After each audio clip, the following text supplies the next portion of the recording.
This guy's coming up. They're just starting to move through the city, get deeper into the city, She said. deeper and deeper, pushing Penetrating from deeper, the docks.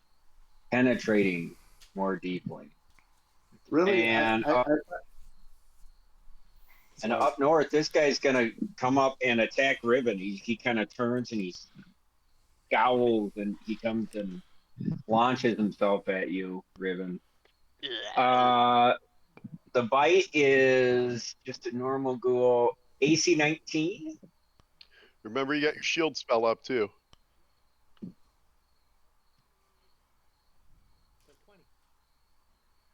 Riven, why can I barely hear you? Yeah, I Yeah, can't same hear here. you either. And Hello? shield is +4, Wood. Why does he sound like he's like in the No, backyard? you sound like you're in a can. Sorry, I was trying to turn off the play with the music on the soundboard, and I think I fucked it up. You turned yourself down. Okay, I can hear you good enough. So that is a miss. Here's two. Yeah. Okay. Here's two claws. These are a little bit dicier. Okay. So on the new attack, though, we've got AC. I gotta find it. God damn it, Horton. Quit touching yourself. 3. Oh, it's only +3. AC 22, and the other one's a miss. So one's a hit? Depending on the images. Okay. Oh, right. Yeah, thanks. Yeah. Okay, so it's a hit. So let's see. 1 to 2 is an image. 3 to 4 is an image. 5 to 6 is rivet. I rolled a 5. Oh my god. So I'm gonna give you some damage. Not too bad. It's only 5. Well, it's 5 points of damage, but you've got to roll a saving throw. Give me a fortitude save.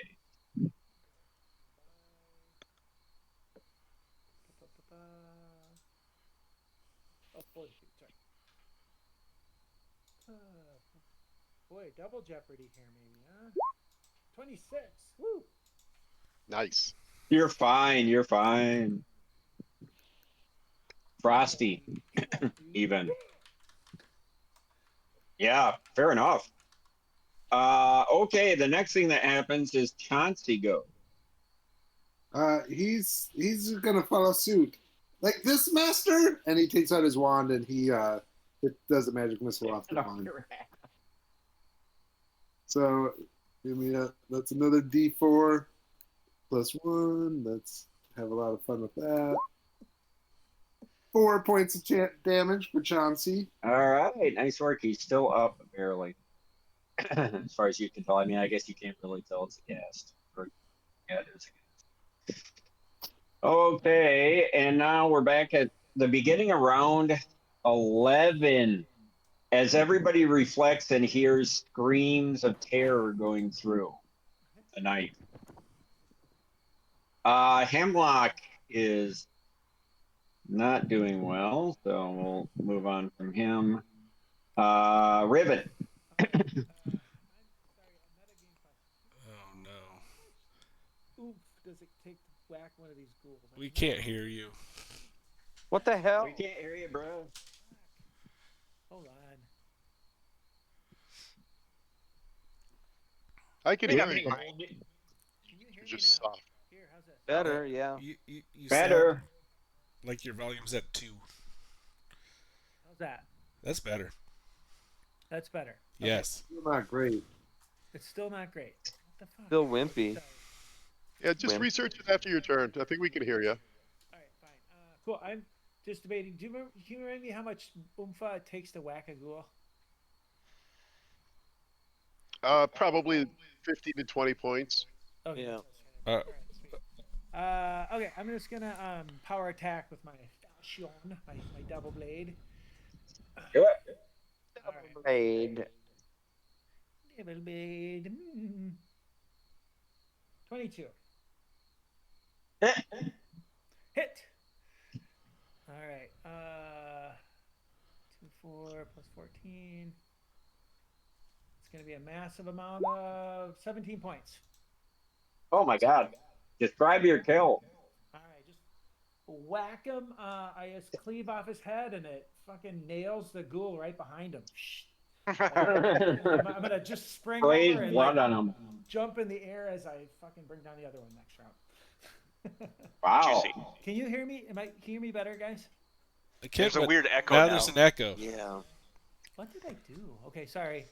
I think, Hollywood, I think what might be happening is you probably have your sound on for roll 20 and turn your sound off for Discord. Oh, That's my guess. okay. Let me play around. Sorry. Keep going. All right. Jill Bar. All right, I'm going to attack the guy in front of me and see if I can bring him down. That is a 19. And that is another 28 points of damage. Judas Priest. Nice. Describe your kill. So I think my sort of a backswing, and it just literally slices through his entire torso. And, you know, kind of half of it slides off to the side. And there's just this little bit of golden energy that somehow, like, infuses Jilbar. And then he is going to fly up into the air with his move action and go to about here and see what he can see. Damn. Wait, where are you flying? I'm flying up above here so I can see where the ghouls are. Hmm. So you see a confused picture. You see down, there just seems to be chaos closer to the dock. Mm-hmm. You see various ghouls going into the Pixie's kitchen. You see a couple of ghouls feasting on villagers. You see one wrestling with one. You know, just basically higgledy-piggledy. Okay. Well, wherever I see the most, or if I see somebody I can save, that'll be my goal next round.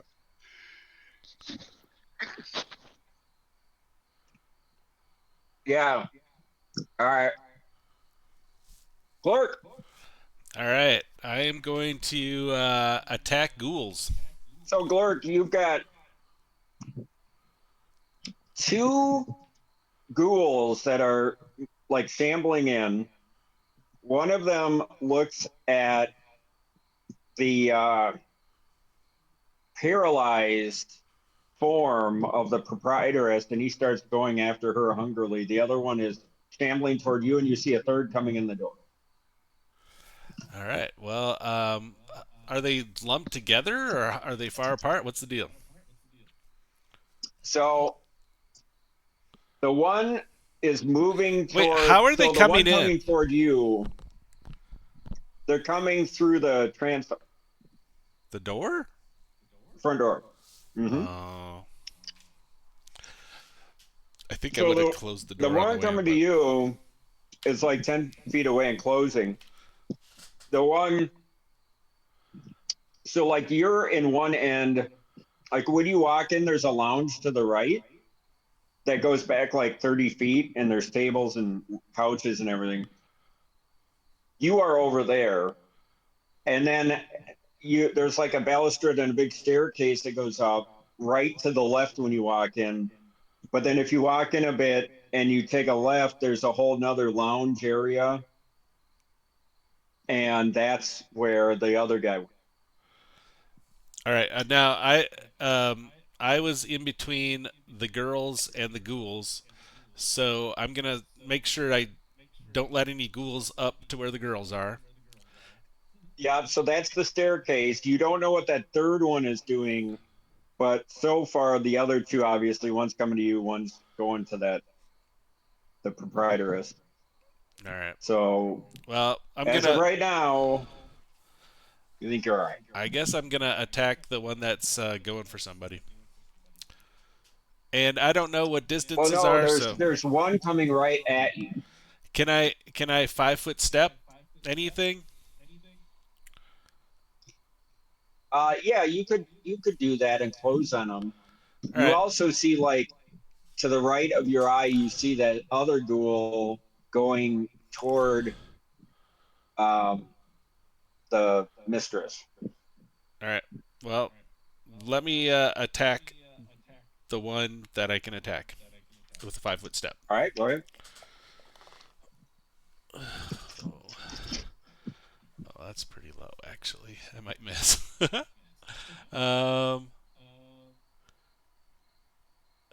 power attack, that is a 15. Barely hit. Oh, nice. Okay. Let me roll it. 26. Okay, describe your kiln. We're gonna chop through the middle, through the guts. Disembowel it. You take a mighty swing Ike's technically, and but I disembowel it. What? Toward the end of your turn, you see two things that concern you. Number one, the ghoul that was heading toward the mistress is now like bending down. It looks like he's about to assault her. And more concerning still, the one ghoul that was coming in is now heading up the stairs, and there's another ghoul in the transom. So now a 4. Is there any movement I can do? Oh, you did a 5-foot step. You attacked. So you could reposition. Well, no, wait. If you do a 5-foot step, that's your move. I need. Is that what it is? Somebody help me out. Is a 5-foot step my movement? What? Yes. Yes. All right. So I can't reposition. No. All right. I'm going to clean out some of this just so we have more room to put. Too many ghouls. All right. I'll do that in a minute. There's no way any ghouls are getting to the stairs. I just want to let you know that. Oh, no, there's a ghoul already going up the stairs. What? And another one coming through the transom. I was in between the ghouls and the stairs. No, you weren't. You didn't hear how I described it. You were way in a back room. You ran in. You saw Hemlock to the right, deep in the lounge. You went to fight that gas that was on him. Like the room splits off, right, left, and then right as you go in, there's the staircase. All right. Okay. Now, okay. Let's see. So we got some ghoul movement here. I think your theater of the mind is different from my theater of the mind. I find that often happens. Unfortunately, his trumps yours. Yeah. Tim, I could say something, but I'm not going to.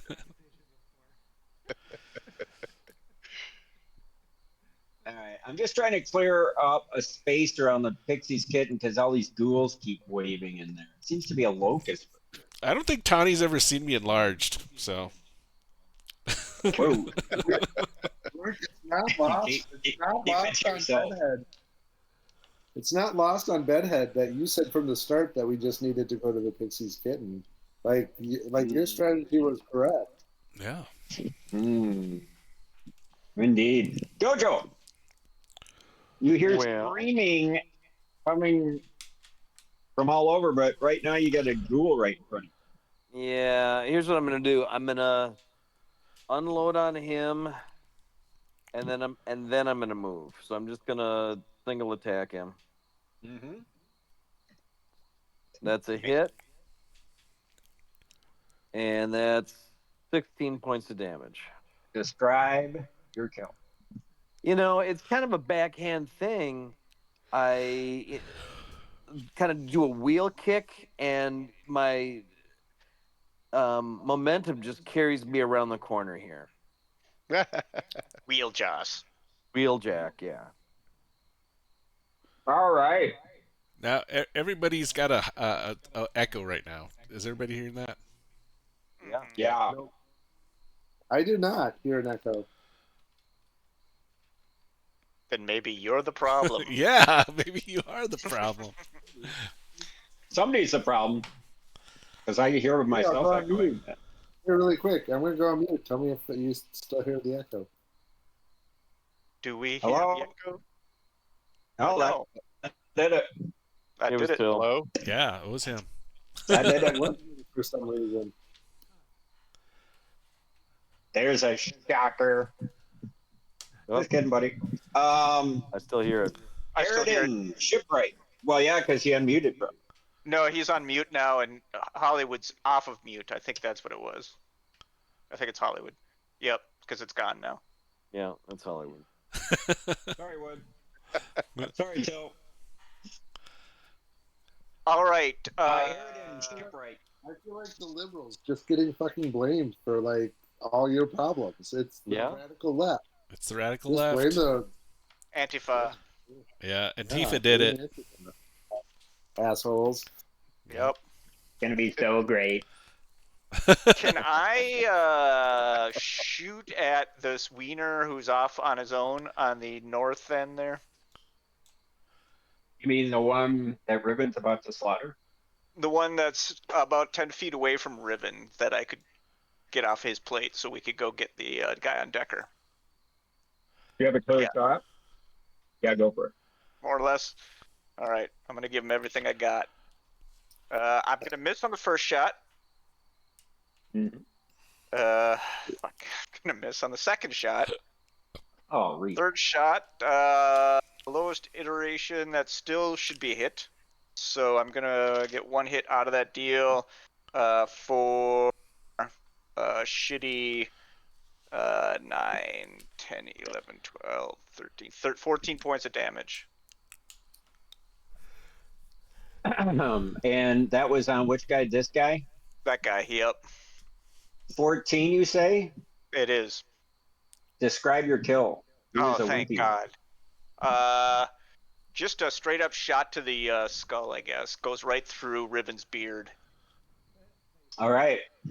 So, Ribbon, as you're about ready to, your blood's up, you see this arrow go flying and hit the guy in the skull that you were going to go for, but then, right, and you assume that's Aridin, but then right as you're doing that, you hear a blood-curdling scream from up top. Decker. All right, so now it's Bedhead. Bedhead. All right. So I watch Joe Barr take off like a fucking rocket ship. And then as he takes off, I see like right in front of him, who he could have helped, was this poor paralyzed villager. And so under the guise of talking to Chauncey, but really just mumbling under my breath, I'm like, fucking paladins, they're supposed to be fucking safe. Leave it to the fucking goblins. What a fucking racist. Think we're just the garbage collectors? I'm just bitching as Chauncey and I pull this guy into the fucking room as well. Wow, that's heroic. This guy? Yeah. All right, we'll dump him into safety. Or actually, we'll put him up. All right, good work. You may get your merit badge after all. How about a Quaker? Yeah, I haven't been handing those out. Geez, I better loosen up. Yeah, I think the only people who have Quakers are DTD and Riven. Yeah. I think that's right. I think I'm out. Yeah. Yeah, I better loosen my grip here. You're gonna need them too. Let's start with, Quakers all around. And then Everybody- yet another ghoul goes into the pixie's kitten. What? So now you got. What? They're all following Well, as if all they right. could smell Now, something. I mean, okay. Pussy. All right. Now it is Chauncey's turn. He kind of went with him. Beginning around 12. Our southern gas Things are getting ghastly down south.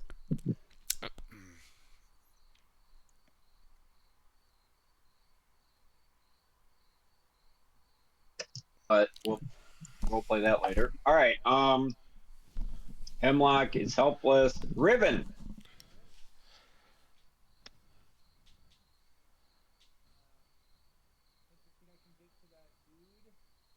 Riven.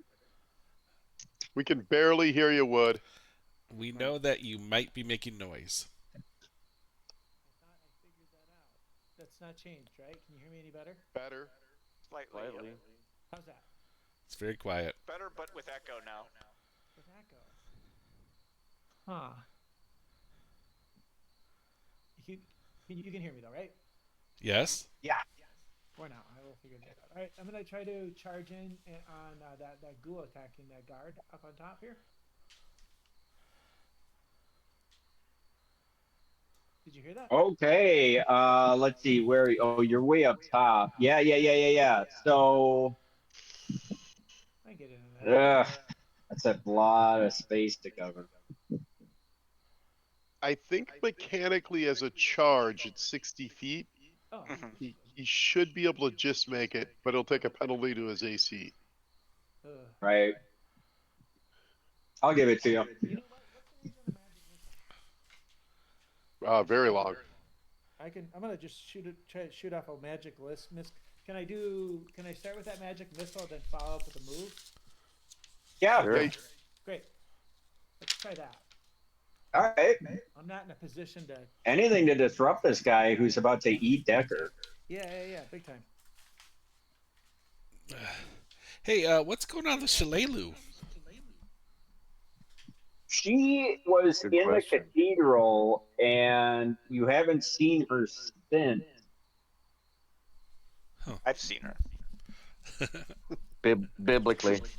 But Seen you her don't wiener. know what's going on with her. You don't know if she's like taken over some other role, if she's prowling in the shadows. You never really know with Shalelu. Yeah, I know. Rito. No. All right. What's your magic missile? Just rolled it on the board. I rolled a 9. Wait. Wow. No, That should be 2 more, yeah. 11. Sorry. Describe your kill. Sweet. Just Wow. zap. Yeah, he had goes into Decker had magic hit him missile. once before he did. What's that? You do hear, so you see him go down, but you do hear like groaning. Oh, the guard. Yeah. All right, I'll follow up. Okay. Move as far as you can. Okay, so you said I could get to him if I charge, correct? We'll just say you can get to him. Okay. Right. So you're going to tend to the guard. Riven, good job. Can Wait, I gotta start can I say marking anything these guys. before we break, or I can talk to myself? Yeah. So as you're coming up to him, you see that he has a big rent in his stomach and like a claw rent, and it looks like his shoulder's been gnawed a bit. He looks pretty grievously wounded. So, in a funny way, he's kind of in the same boat as I am. He needs to get the magic. Yeah, and as you're reflecting on that, you're wondering where Shalelu is, but you're starting to think, okay, we've got the north taken care of here as far as you can tell. You don't know if there's more ghouls out there, but it seems like things are under control here. You have no idea what's going on south. Sure. The only thing you know is that there's probably a lot of wounded, and that the logical place to start setting up would be the cathedral. Right. So that's just all passing through your head. Okay. Um, Can I ask one quick question? Just Yeah. So we have the guard. I can see him now. The dudes the guy with the white background and the towel over his head. Is there another person there? guards. Oh yeah. So these are just signs of villagers. So Okay. Oh, villagers. Okay, sorry. Okay, I was just Yeah. trying to figure out who those were. Okay, got it. Okay, thanks. Yeah, they're all just villagers. So like, you've saved more villagers from certain death. Yay. Uh, okay, Jill Bar. Okay, Jill Barr is going to fly south, and I think probably land here and take a swing at this guy. Yeah, Nice. maybe. I don't just shut the one by the living room in the front. These are Uh, higher up. that's going to be Sorry, we have a AC. storm. Yep, no problem. AC 23. Where are you? I flew south and hit the rear of this group. Okay, so you got this. This is a gas. Are you going after him? Absolutely. As if, okay, because if he were to get in the pixies, that oh hell is So that's an uh, AC 23. hit. Uh, only 23 points of damage. Only, huh? All right. Well, he's still up, but he looks like a solid chunk. And while we're at it, he's going to attack you. So, missed on the bite. 2 claws. I'm going to probably need a natural 20 that I didn't get. So you're good. Excellent. Okay, Glurk. Okay, Glurk. So you're in the Pixie's kitten. You see one ghoul about to sink his filthy maw into the mistress on the floor. You see 2 more ghouls slowly descending up the stairs, and now you see 2 more coming through the trance. What do you do? I just can't believe that door's open. But the I'm gonna ask a question. Can I can I take out the stairs so they can't get up there? You don't think that that would be the best use of your time, because this is like, think of like an old antebellum house. It's got like stout like staircase built, and then the what's the railing that goes along up that you can kind of that you can stand over and look down into the lower level. What's that called? Architecture. A balcony? Yeah, I guess there's another word, but that's the idea. But it wraps around the whole like room, all like 3 of the 4. So like imagine like stairs go up. There's one balcony. It wraps around, and then behind the stairs are a bunch of rooms. Yeah. Well, I'm saving the girls. I'm gonna go and take out the guys going up the Are you gonna stairs. let the mistress be eaten by a ghoul? I'm sorry, the place is getting Because overrun. she's closest to you. Hemlock's there. He can deal with it. Hemlock is paralyzed and dying. Yeah. Well, I want to save the people that aren't hurt yet. Okay, so you're gonna run by the mistress who is paralyzed and can't protect herself. Pretty much. Okay.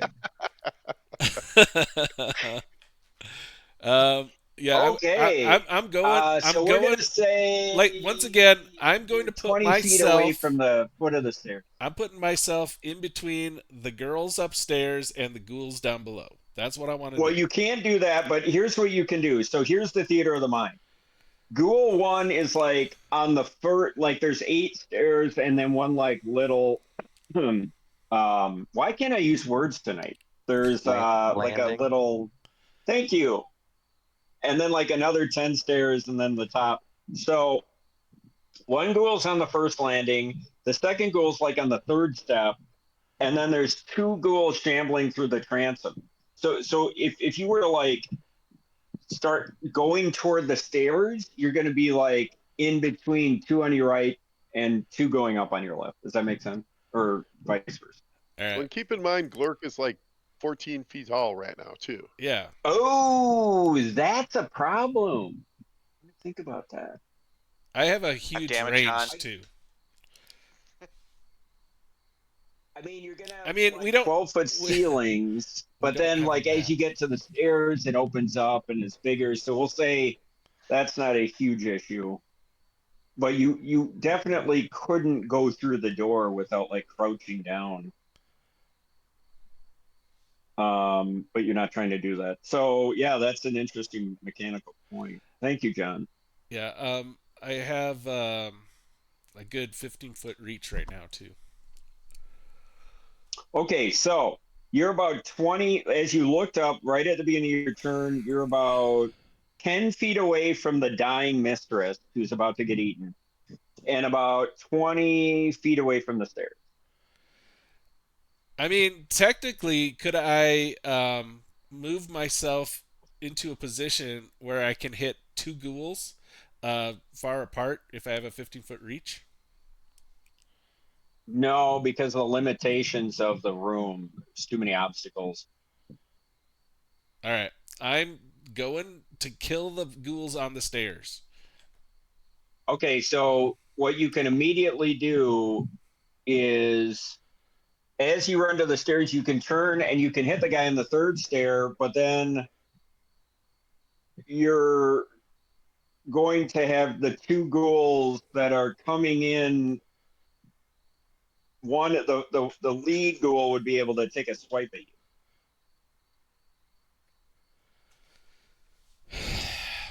He wouldn't get a full attack, but maybe get like a bite or a claw or something. Yeah. It's hard for me to picture this. I still want. Can I get the one that is farthest up the stairs? That's what I want to do. No, you could get the one that is on step 3. The one on the landing is beyond the one at step 3, and you're huge or you're enlarged, and it's a normal stair. So you would have I to know. Wait, dispatch the can I guy. get him from not being on the stairs? Can I just hack at him from where I'm at, kind of? Because I'm big. It would be, let's see, he'd be on the first landing. The problem of that is like you have railings. Um, you'd be at a probably a big minus to hit him. How high up is the first landing? The first landing is like 8 feet maybe, That's 6 feet 8 to below 10 where. feet. Yeah, but he's like Glurk is literally 13, 14 feet tall right now with 15-foot reach. I think he could probably attack him. I mean, maybe this guy would have a little bit of cover, Yeah, but he'd have some concealment. I guess you could but you got to move over there first. Yeah. if he's But So you 20 could feet away, he's move only going and to take take a an five. attack. Yeah. Yeah, I'm not going to give him a full round. I'll give him one attack at 20% concealment. all right. Let's do this. All right. So do you want to roll concealment first? Sure. All right. Well, let's see. You want low or high? You mean I'm gonna low. Okay. So 0 to 20 is going to be bad. Why is my dice? For some reason, my dice. Ooh, turn order. That's kind of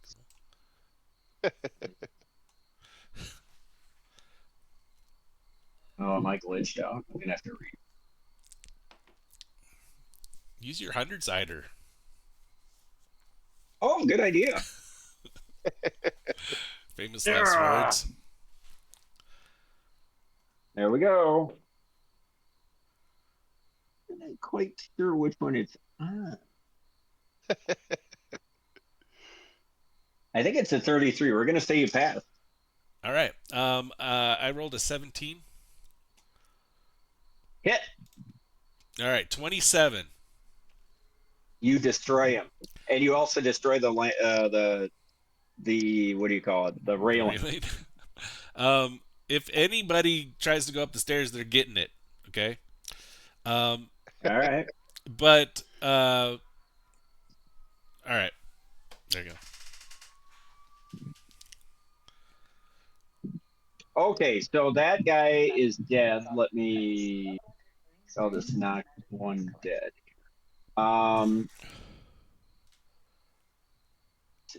Take. I'm just gonna remove somebody and put him in the drink. Well, that guy's still fighting.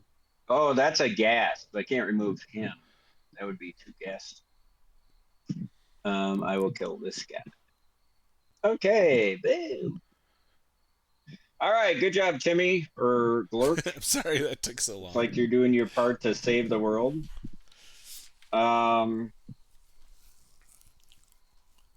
Dojo is gonna go next, but before Dojo goes, I gotta do a couple things down south. And okay.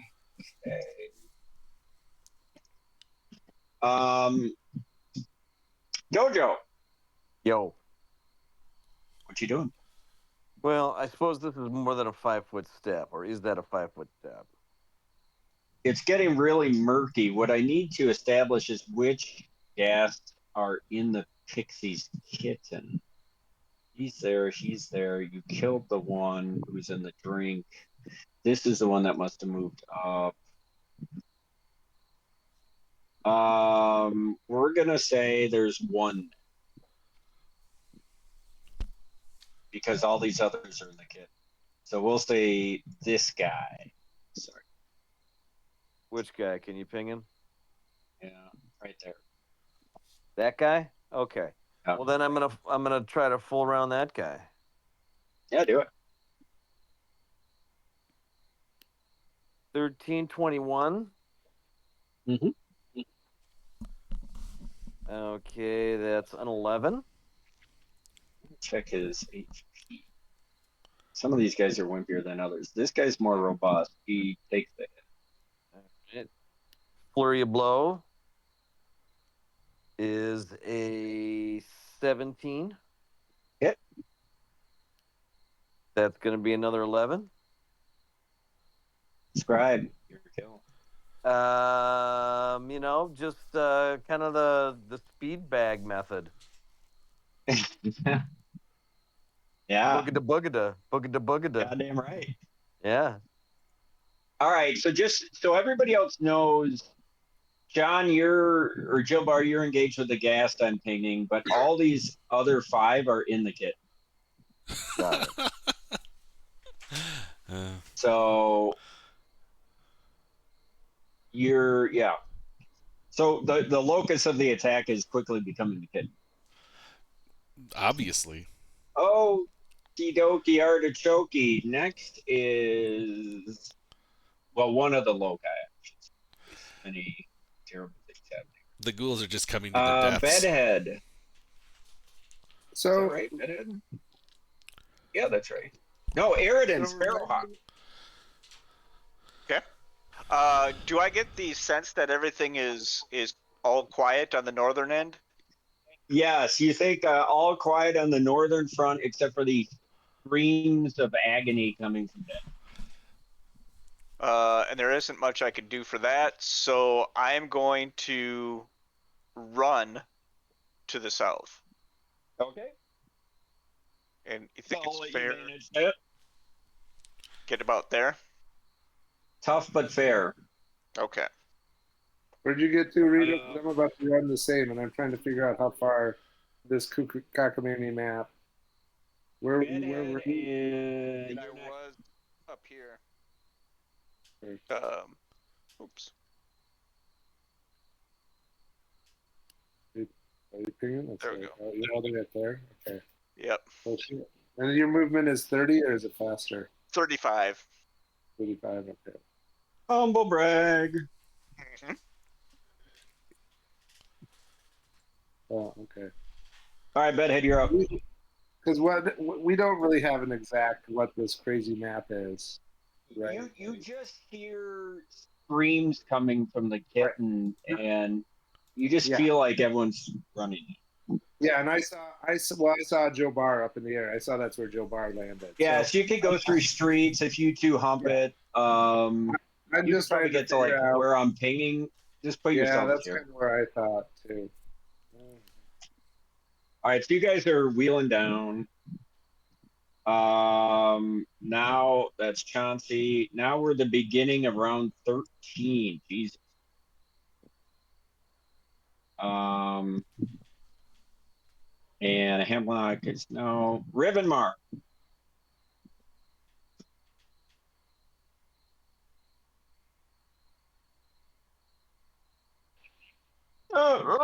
Decker. Decker. No, Decker. Help me! I don't want to die. I don't want to die, sir. Well, we're you and me both, friend. I think we're. I'm very hurt. I can see that, friend. So, do I do that first aid check? Does it look like I can move him without like panicking? Do you have healing or? I do not. Oh wait, I do have heal. Well, it's on my sheet, but I have a 0. Well, yeah. Let me look and see what you have. I don't know if I have any. You've got no. Yeah, but you could do it untrained heal. I have very few practical skills actually. So No. one of those guys. Just give me a roll on the heal. See what happens. Sounds good. Heal. Heal. Heal or ho. Heal. No. You just see a bunch of like goo. I mean, you're a warrior, man. You know, you're reflecting on this right now, and you're thinking, God, after all these years of fighting, why did I never learn about first aid? I'm not paying attention. I think I'm gonna just try to. His legs are attached to his body, right? So I'm gonna reach down. Yeah, you think you can throw them over your shoulder and hump it to the cathedral where you are getting you're guessing is the sanctuary? Absolutely, yes. I'm gonna take him there, and I think I hopefully will also find somebody to help me. Yeah. My own issue here. So. All right, so I will move him with you, and we'll say if you want to take a couple of rounds, you guys get into the cathedral, and then we'll role play that. Sounds good. All right, so Riven is taking care of the northern horde 40, as it were. Who's next? Jill Barr. Okay, I've got this guy in front of me. I'm going to try and put him down. Yeah, do it. Don't cost. That is going to be a hit. Okay. And that is an additional 24 points of damage. Nice. Describe your kill. I think this time I just cut through one of the legs and then just embed the bastard sword right in the sternum as he lays on the ground. Nice.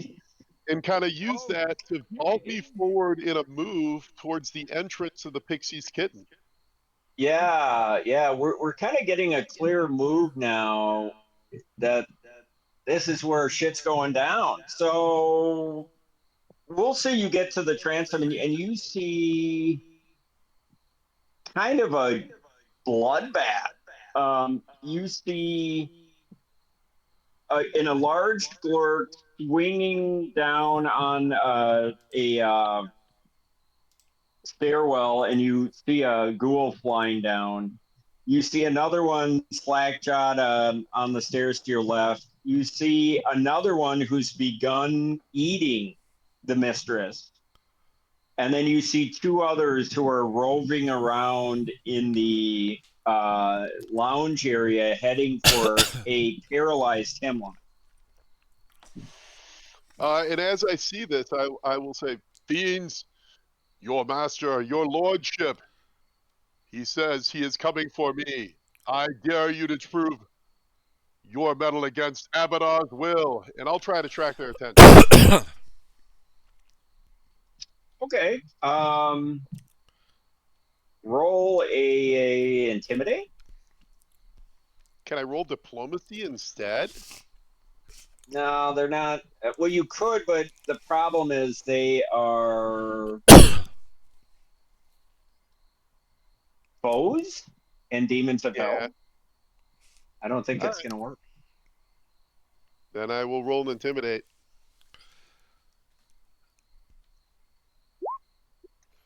That is a 19. Wow. Let me do a. They have to roll high. One made it, one missed. So you see, well, and actually, I should roll a third for the one who's eating. Oh, he made it too. I rolled a 19 and an 18. I'm gonna say the one eating is too distracted. But I will say the two that were heading for a hemlock both turn toward you and kind of hesitate. So you think you bot around. Sweet. All right. What's next? Oh, Glurk. Yeah. Well, So Glurk, you've got that one ghoul on the third stair who now can't go higher because you've just taken out the landing. right. So I'm gonna, if the girls haven't done it, I'm gonna tell them to lock themselves into their rooms. So Yeah, they're just screaming. yes, But who's your girlfriend? Tawny. So Tani, she's a little older and she I'm seems gonna, to have some yeah, control over those girls. So yeah, maybe tell her. yeah. I'm gonna tell Tawny to get into that room and lock the door. Okay, Clark. Ladies, come, follow me. And then And she starts organizing them. and I'm gonna get into a position where I can hit as many um, ghouls as I can, especially the one that's on Tiscarena. Well, right now you would have to do one or the other because you've got a guy in the stairs, and then behind you, like 10 feet, is the ghoul eating Tezrena. All right. Well, I can hit that one for sure. Okay, go for it. All right. It's a big hit. It's 29. Yeah. 21. Okay, so that was a normal ghoul. And let's just do a little DM's mercy and say that was one of the weaker ones. Describe your kill. All right. So this is kind of a golf swing because it's on the ground. So I'm gonna whack at it and hit it kind of like the flat end of the blade. So it bashes it, but also sends it flying across the room and splats on the wall. So you see it flying across the room, but you also see in its hand is the entrails of Starina Oh. that go flying through. Okay. Oh, Glork, good job. And now we're gonna go down to Dojo. Okay, well, I guess I'll try and. So this guy isn't actually here. The ghoul between Jill Bar and me, right? No, any of the four ghouls you see now are all in the kit. All right, then I'll go inside the kit and see what I can see. Yeah, so you could roll around. You see you go through the threshold and you see it's just a complete utter horror. You see Glurk. Right, you get there right when you see Glurk swinging and knocking this ghoul through the air that has like one claw holding the entrails of the mistress and the entrails like following him as he flies across the room. You see Hemlock in a prone position, and you see Jill Bar moving toward him, and there's two ghouls that are advancing on Hemlock, but they're looking at Jill Bar now, and you hear something off to your left on the stairs. Okay, I'll get as close as close as I can to an enemy. That would be the one on the stairs. Yeah, I'll do that. So you're positioning to take him out. And now we move down to Arid and Sparrowhawk. I don't know, me say. I am going to keep running. And as a swamp running Cree, I should be able to get somewhere down there.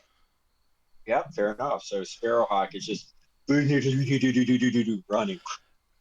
Looking like a And running as you're back. running Sparrowhawk, you just see townspeople running the other way. Some are in their rooms with like barred in their Homes.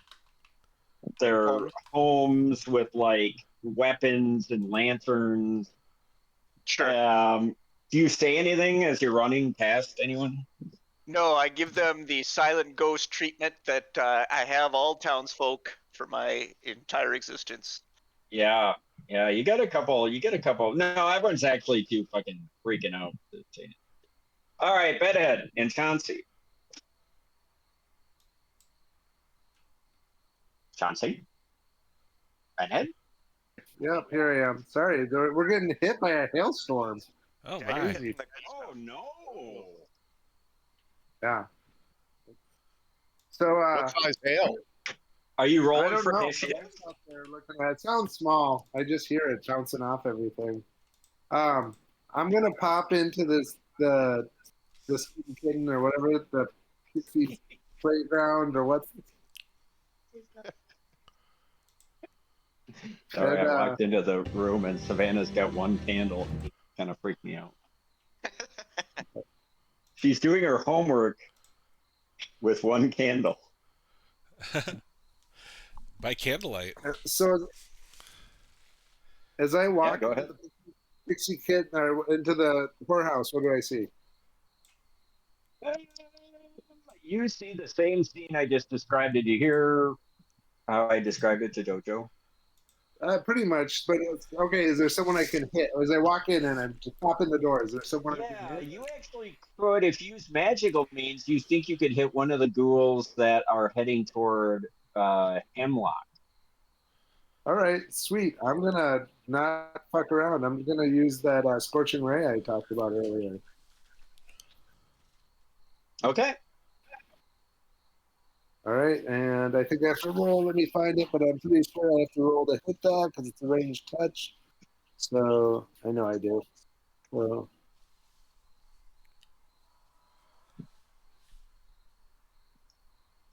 all right. Let me see. I think I only get one. Let me see how many I get.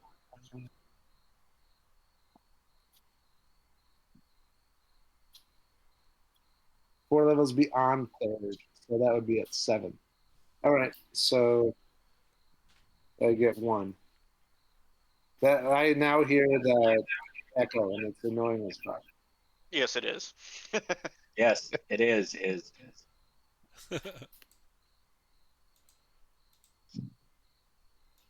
All right. All right. So what's going on? Well, I'm trying to use this thing sucks too. Can someone roll a die 20 for me? 11. 11. Unranged touch attack. Guessing that's probably a hit, right? I would guess so. Ranged is a Bless you. +4. Ooh my. That'd be 15. So AC 15, touch AC of 15. Touch. Yep. All right, and let me just show you what I did for damage.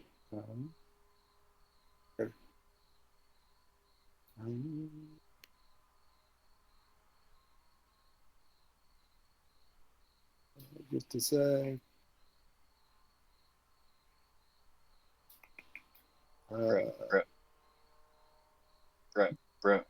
Bro.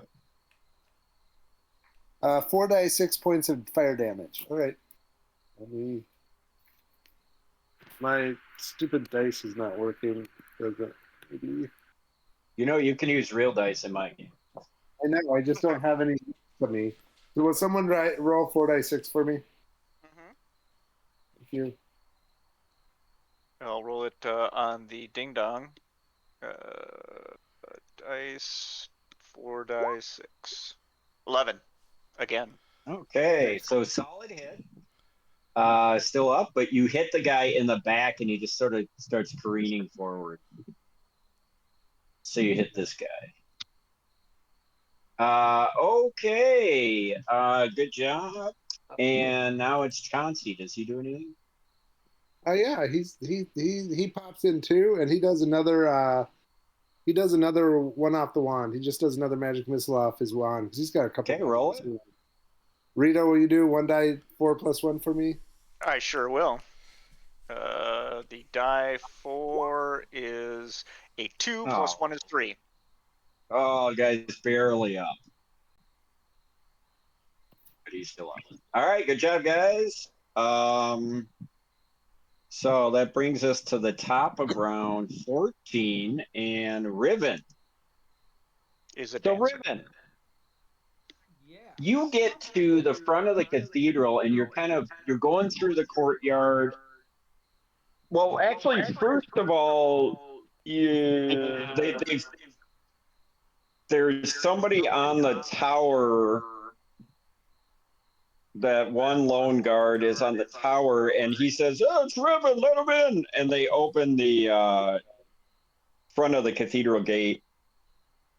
You come bounding in, go through the courtyard, and you go into the cathedral, and you see that Shalelu is directing some sort of like triage. She's getting all the acolytes to start setting up wash basins and kind of like a makeshift OR. She's having them move the like some of the benches and create open areas and bring like mattresses and straw in for blank or for like like to create beds and basically like a field hospital. Sure. Are you gonna? So you come in and she says, "Riven, oh God, that's Decker. Bring him over here, lay him down." And then as you get closer, she sees it. She says, "Riven, you've been bitten." Yes. Indeed, ma'am. I think we're gonna I need more than bandages, though. We're gonna need some. yes, We're gonna yes, need yes. some help. Is there anybody I can talk to? Anybody I can get to help with Ah, this? yes. I'll be honest with you. There is something that you could do. We're gonna have to set up a field hospital, which I'm trying to start doing now. You understand, we're gonna have many wounded. This is very uh, this is going to tax the few resources we have at the cathedral. And just as she's saying that, Father Xantus comes running in and he says, "Yes, yes, she's right."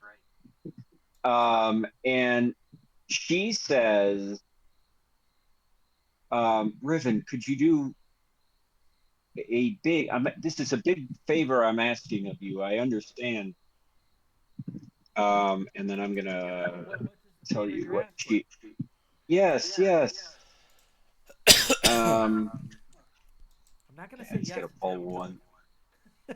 Yeah, I gotta pull one thing. Oh yeah, sure. Okay. She says, "I need you to go down by the docks I know where the battle is hot, Oh God. Okay. but the only other place in town that has the more supplies to help the wounded is going to be Hannah's, Hannah. and it's right by the Sandpoint shipyard. Hannah is a healer. She's a midwife and healer, and she gathers herbs with medicinal value, and she will be down there, and you can bring her and tell her that Shalelu asked her to gather everything she has and bring it to the cathedral. Can you do this for me?" Absolutely. Now, Horton, do I have any memory? Do I know Hannah at all, or am I familiar with No, her? it's Hannah, and you don't. I do. Okay. You Okay. don't. Yeah, this is kind of beyond your So pay the grade, so but you the do know where the Sandpoint shipyard. okay, I can probably make it that far. Absolutely, I'm on it. Okay. So just so you know, Wood, you need to go. Ping it here, but you need to go down. Ironically, all the way down here. You see where I'm pinging? I see it. Yep, I got it. That's what I figured. You said down to the ship, and I can see that. Yeah. So that's kind of your assignment, All right. and so we fade away from that, and we go back where the battle is hot. Jill Bar. So there's one wounded and one unwounded ghoul that were making their way towards Hemlock, correct? Correct. All right, I am going to move towards them and take a swing at the unwounded one. Yeah, go for it. Okay, so that is a natural 1. Let me just check something. no. Hold on. I might have one trick up my sleeve yet. Unless this only works. No, it only works on saving throws or critical hits confirmed against God damn it. client luck. So that is a miss. Let me see if that is a critical or if that is a fumble. No, it is not. But unfortunately, I get right up next to both of these dudes and just miss badly. I'm going to say my bastard sword gets caught on like a table or a chair as I'm trying. Yeah. You swing and he ducks and you kind of, you notch it in. Now, the good news, though, is the one who is going to eat Hemlock, you think he's now on. Okay, that's my So turn. you did accomplish something. Okay, Dojo. Well, I'm gonna try and get that guy who I was positioning Yeah, the to stairs get guy. last round. Yep. So I'm Yep. gonna wheel up. Is it a 5-foot step or do I have to move more? He's on the third stair. No, you could just do a 5-foot step.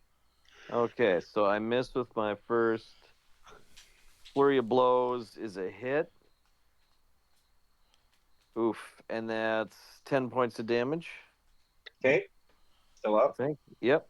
And I will I'll throw a key point in for another flurry of blow. Okay. That's another hit.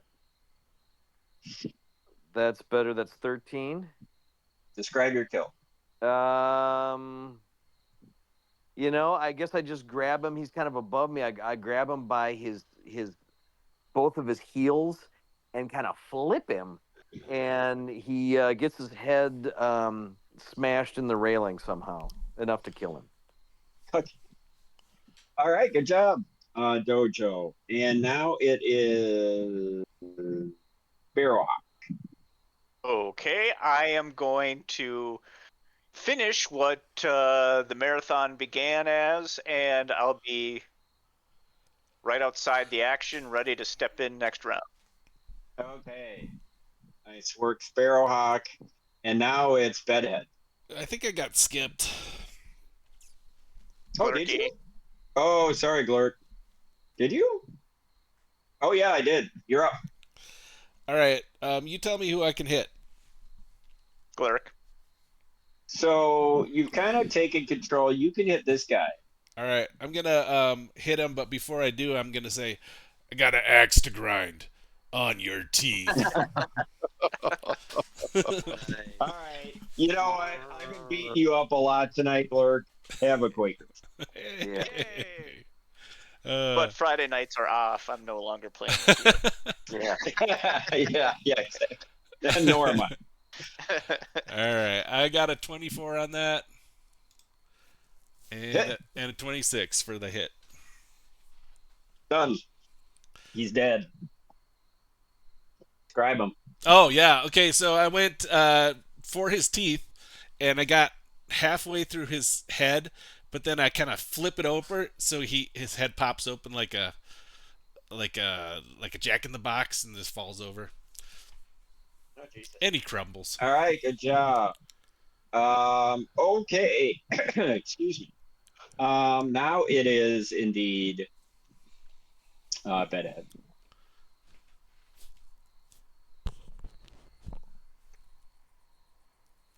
He's muted. Yeah, he's muted himself. Hold on, Hipsukin. Watch it. So, I'm all out of magic missiles, but I got other tricks. So that one guy You is think really... this guy he looks really grievous. He's like bleeding all over and on fire. Yeah, I might save that guy for Chauncey. Is there another guy I can hit with the range? This is the last guy. This is the last guy standing. All right, I'm going to chuck a snowball at him. Really quick before I do, before we did this, we've learned a little about ghouls. We knew we were going to be fighting ghouls. Intelligence check to see if they're affected by cold or if they have resistance to cold at all? Give me a knowledge local. Do you have that? Got all kinds of shit. Sure. Yeah. I got my rolling sorted out, so Probably could do dungeon here. Now it's I can do either one, or Arcana, or just tell me what. roll 13. it up. That's going to be high. Okay. Yeah. You know that they are affected by cold. They are affected by cold. Sweet. I'm going to throw a snowball at his ass. All right, which is a ranged touch attack, so I have to try to hit him. Ooh, that might touch attack of 8, AC 8, the touch. Touch attack of an 8. That's a miss. The 8 touch AC is higher than 8. Yeah. All right. I miss. All right, Chauncey's up. He's gonna do a magic missile off his wand on that guy who. Guy's dead. Describe your kill. Yay. He just kind of like hits him off the temple, and it's just like a little force, right? Just like hitting a little like marble at him, like, and it just glances off his temple. All right, so I'm gonna say you guys curb stomp this last guy, and it goes silent. The room, as there's just blood and groaning everywhere. It's not totally silent. You see the mistress is still alive, but she's disemboweled. She's like groaning.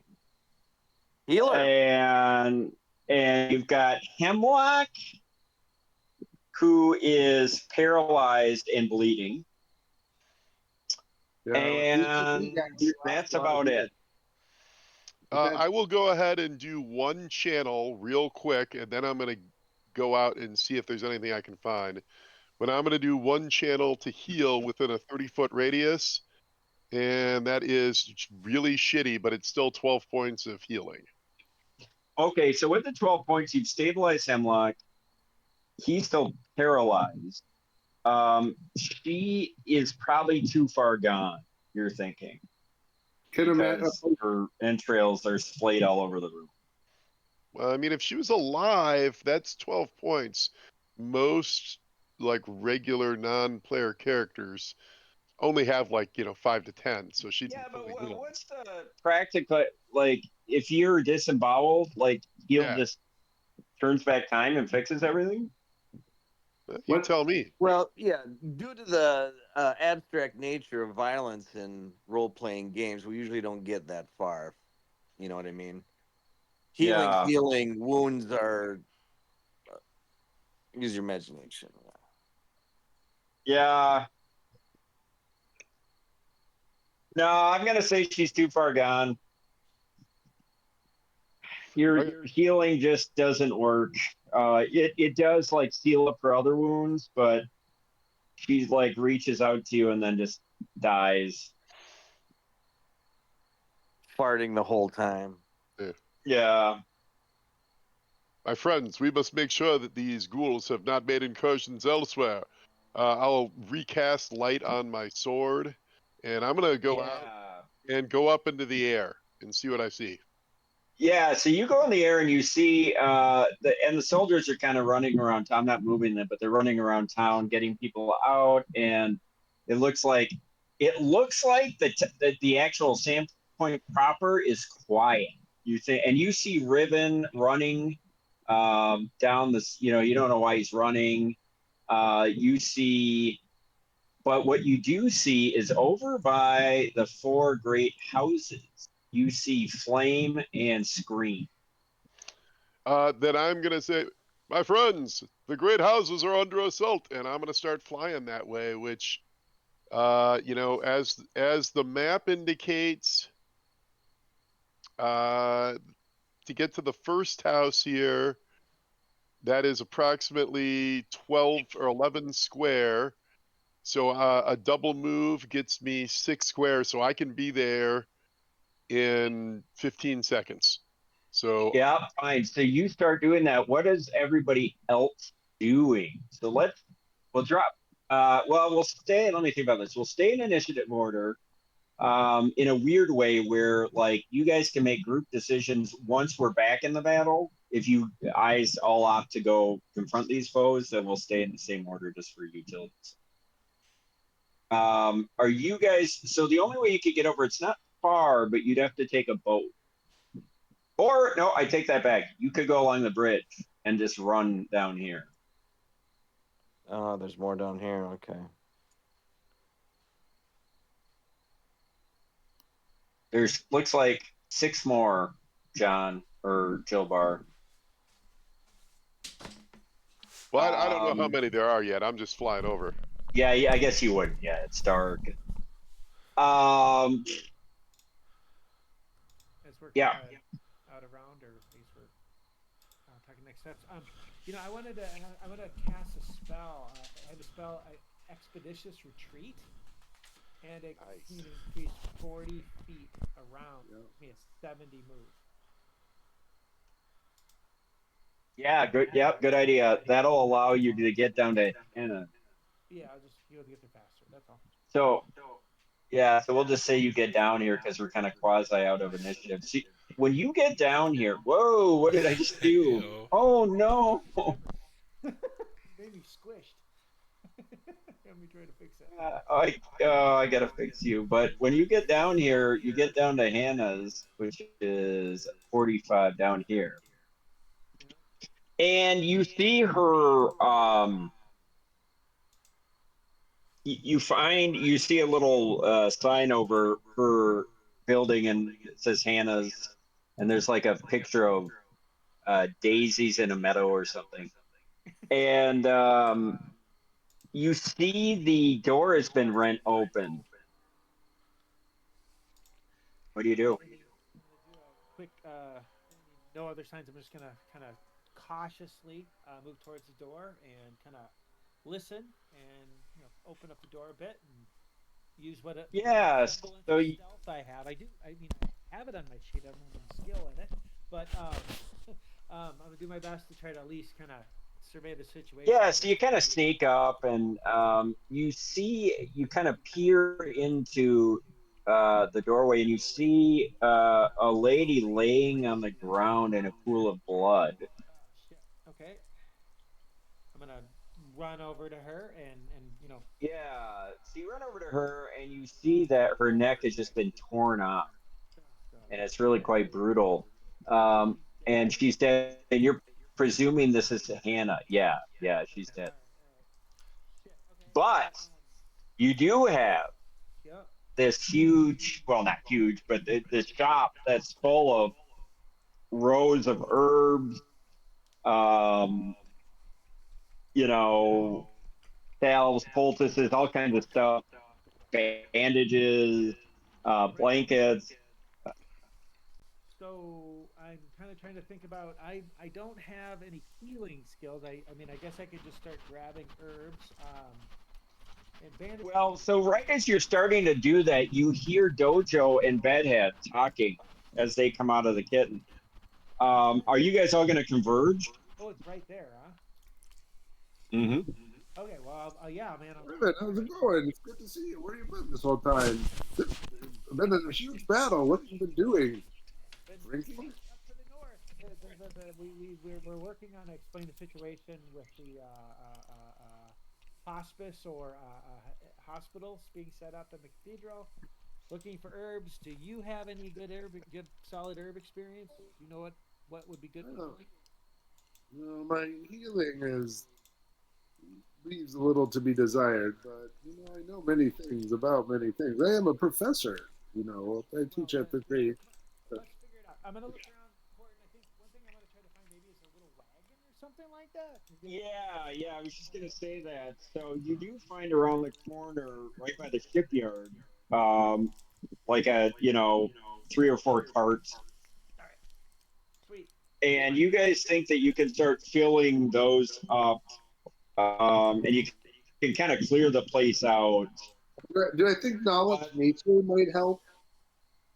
Well, you're not sure, but you have a feeling between Xanthus and Shalelu are probably going to know a lot about this stuff. Okay. So just Um, We can take. Yeah, so maybe bring everything, but you have a bigger problem right now as a group, um, because you've heard Jill Bar yelling from above. There's still monsters or ghouls over by the island or over by the great houses. Oh, fuck them. So what are you guys all gonna do? I'll give you guys 2 minutes to figure it out. Can I Dojo, shoot across the yeah. water here? Because it's all within my second and third range increment, so I could. I mean, if I could see him, I can hit him. Yeah, it's an inexact science because you're gonna have like an embankment, hedges, Mhm. big houses. I'm gonna say no at a huge disadvantage. Okay.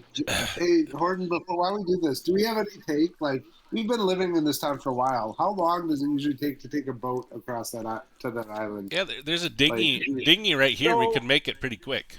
Yeah, so you guys think you could jump in there and be over there much quicker than if you went all the way around? You think, within a couple minutes or, you know, We got I two guess I'd dinghies. have to play it that way. Should I go? Commandeer. I think we should all go. We should all go. Yep. All right. I mean, I feel like we loaded that stuff into a wagon. Dojo's gonna run because he can run fast. We can find. Okay, go ahead, Dojo. Start running. I'm gonna get to there. While Yeah, my just friends, count it out. So there's one. So this is part of what you guys have to. So you do have a resource that you're not tapping into. What are we forgetting? so mysterious. I'm What, not going to help you more than that.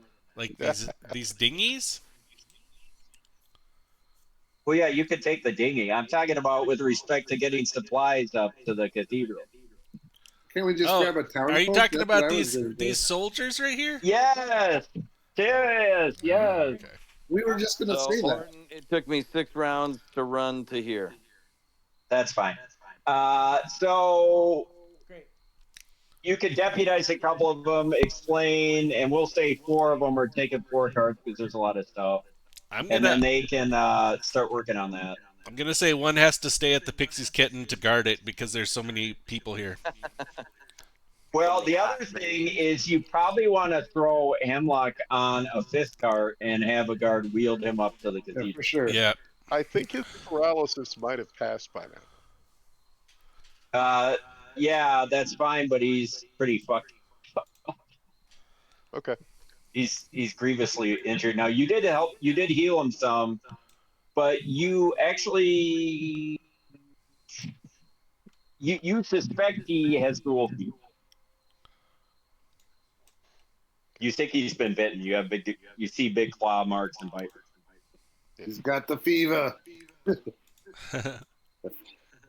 So we'll just hand wave that you guys give them instructions and they start taking care of that. That's kind of what they're there for. The rest of you can move over to the island. All right. So Horton, I get here after just 15 seconds. It's going to take a while for everybody except for Dojo. Yeah, I popped out of my rage and I'm gonna take a dinghy over while I recover. Yeah, so we're gonna say Jill Bar gets 2 rounds. Dojo gets a round before anyone else gets there. So, and as you're tracking Dojo, you see Jill Bar up north, but you see tracks of ghouls having gone this way, and you hear screams coming down here, and you hear screams up here. All right. Okay. So did we take the boat or did we walk? I'm sorry. Took a boat. I took a boat. I hand waved the boat. Right. Yeah, and then I'm just gonna let you guys know, Jill Bar, you would know this. You would probably all know this because it's such a major element of the town. This is Deverin Manor. You see where I'm pinging? Yep. That's where the Mayor Deverin, Kendra's family homestead is. This Kaijutsu is This is Scarnetti Manor down here, and this is Kaijutsu Manor right here. You know that Kaijutsu Manor has servants there, but no Kaijutsu. Right. And then finally, the one you're at, John, is the Valdemar Manor, which is the great shipbuilding and fishing magnate Ephraim Valdemar. And he's one of the original members of the Sandpoint Mercantile League who's still alive. He's an old man, but he also has his children and grandchildren there. There's a bunch of Valdemars living. Well, as I Voldemorts. fly in, I'm gonna try. I'm gonna just go straight in the entrance, assuming it's open. Yeah, so as you go in, you see one ghoul who's uh, at the, we'll say this ghoul that I'm pinging Mhm. is, you just see him going through the doorway and you don't see the other one. It must be inside. Okay. Well, I'm gonna fly up, land, and attack him. Yeah, go for it. Okay, that is AC 25, Hit. and that is 30 points of damage. Yeah, he's destroyed. Describe your kill. I just swing in and overhand chop once I get through the transom, slice him halfway down. And once again, Okay. last time, the deadly juggernaut is fully charged now. I currently have a +5 luck bonus on attack and damage, and DR10 untyped. Jeez. All right, sweet. So you hear from the inside a blood curdling scream that sounds like the mother of one of the children. And you don't know more. So that's your turn. Dojo, what are you doing? Well, seeing maybe my compatriots over here, I'm gonna book over here. Okay. So you get closer to Taijutsu Manor. Um, and, or actually, excuse me, Scarnetti Manor. That's my bad. And you see one ghoul out in the courtyard, and he seems to have there's some sort of figure supine, and he's just like hunched over it, and you hear like bite sounds, and you don't see the other one. Okay. So like this guy's out here, and this guy's in. So what do? You ran up. I guess that's your turn. Yeah. Yeah, unfortunately. Okay, the rest of you. What are you doing? You hear. What do you? You don't really hear anything. You know, Jilbar, went to the Valdemars. You see Dojo went to Scarnetti. You know, there's Devon Manor. And you know, there's Kaijutsu. Do we So hear let's go anything? back. Yeah, let's go back in initiative. Who's the first one of you lot? That would be Rivet.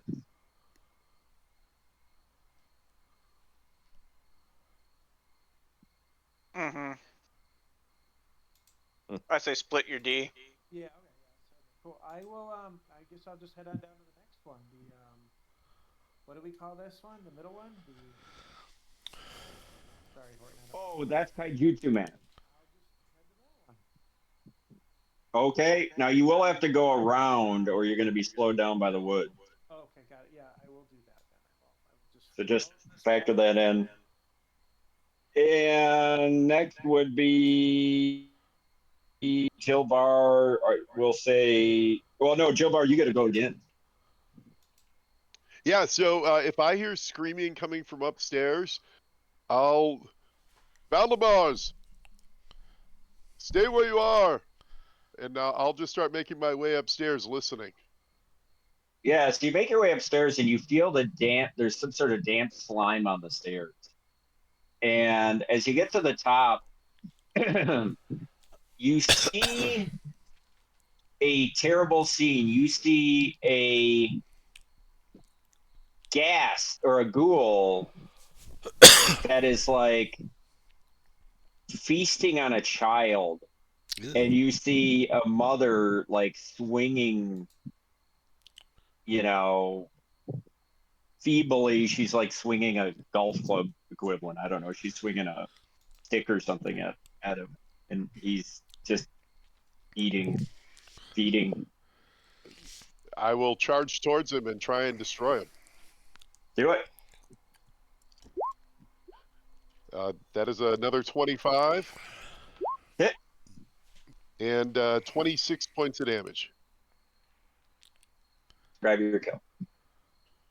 Literally, he's hunched over the child. I just swing it and just embed the bastard sword deep through his vertebrae. Okay, you do that. You are successful. You've destroyed him, and you'll have to deal with the aftermath of this boy's mother, whose name you would know as Candace Valdemar. Candace, I'm so sorry, but there are others I must try and save. And I'll take off.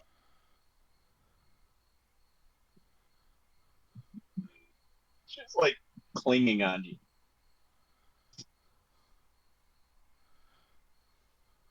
I'll literally fly over the balcony back downstairs. Okay, so you do that, and now it is Glurky. All right.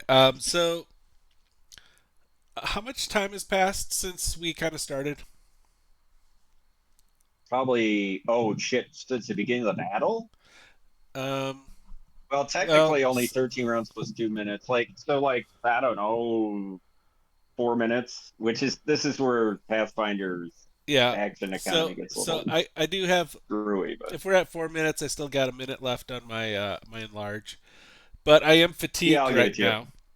I'm fatigued, Okay, so I'm kind of like lumbering, and I think I'll just try to make it to the house somehow. okay. So Or you got to go around now, so factor that. And this house is irrelevant. okay, maybe I can't go through these trees. You can, you're going to be in difficult terrain. Yeah, I'm going pretty slow, anyways. Well, okay. What's the best place for me to get to? Well, you don't really know much. It's dark. Um, that's all you really I feel know. like And these you can't guys. go, you're back here. If I were I to, You feel can like either go this way if or you I can slog through the woods. can't he get? I mean, the trees don't go right up to the house, right? Can he cut through the yard? Isn't there some kind of side Yeah, yard I mean, I area? guess you could go along this way and get to like here. All right. Well, I'll just get to there, but I'm trying to listen and see if I can hear anything. Okay, you do that, and you just hear. Actually, right when you get up here, you see Jilbar flying out. Okay, I'm gonna try to keep my eye on him and follow him as long as I can after this. Okay.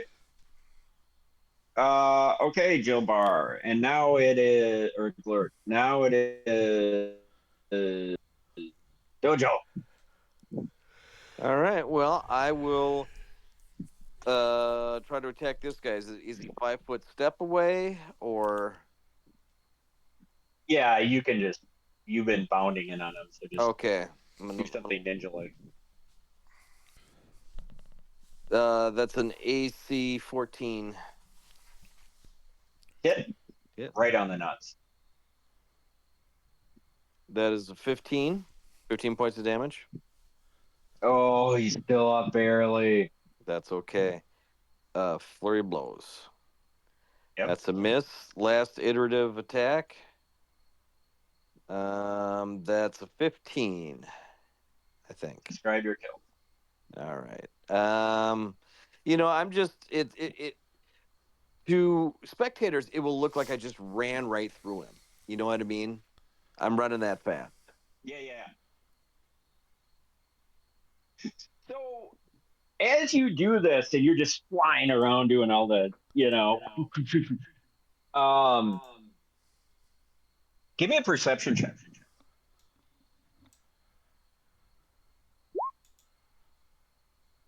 Okay, that is a 26. You recognize the gentleman on the ground as none other than Titus Scarnetti, scion of the family. And he has bite marks in his neck, and he has an ugly looking wound across his chest. And he's just like breathing ragged. But a giant priapus. Yeah, he's got a huge bone. Huge bone. So I'm gonna leave you there. Like that's like the end. It's like now we cut to Eric. Mm-hmm. I am going to follow the shoreline and just make a full-on run up towards. Just run away. Yes. Okay, yeah, you can. No, but just to try and cut off the advance and. Yeah. All right, so that's Sparrowhawk. Bedhead. Bedhead. Bedhead. Muted. Double bedhead. I was kissing my wife. Bedhead. Sorry, I was kissing my wife. I had a I choice. don't need to hear that. I had just gotten up to kiss my wife goodnight, and you guys started yapping at me to do something, and I made a choice, and I stand by it. Yeah, fair choice. Now, what are you doing?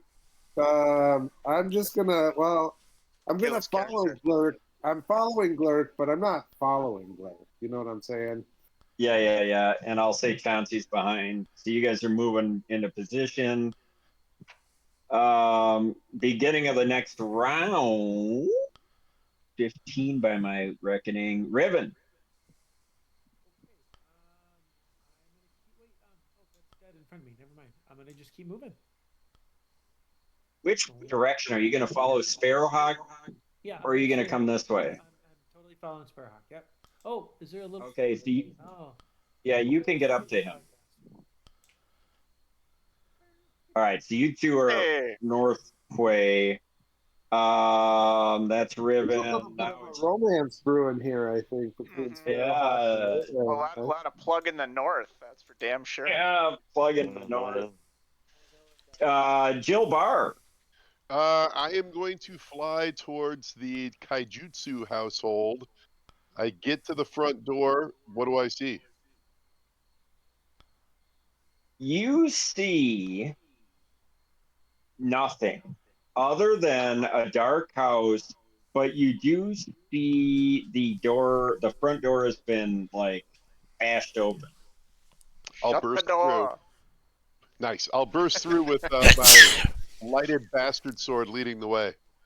All right, so you burst through with your lighted bastard sword leading the way, and you kind of do a double take, and you see some sort of wet globs going upstairs, and then you see wet globs along the floor going back in the back rooms. I'll follow the trail on the main floor. Okay, so you follow the trail on the main floor, and you see you start hearing munching sounds, like feeding sounds. I will move in and attempt to jump whatever ghoul or gas is doing this. Yeah, so you go through a door into the kitchen, you presume, and you see this ghast, or ghoul rather. Actually, no, I take that back. It is a ghast, and you see it like eating the leg, like literally eating the leg of this. Looks like a young serving girl.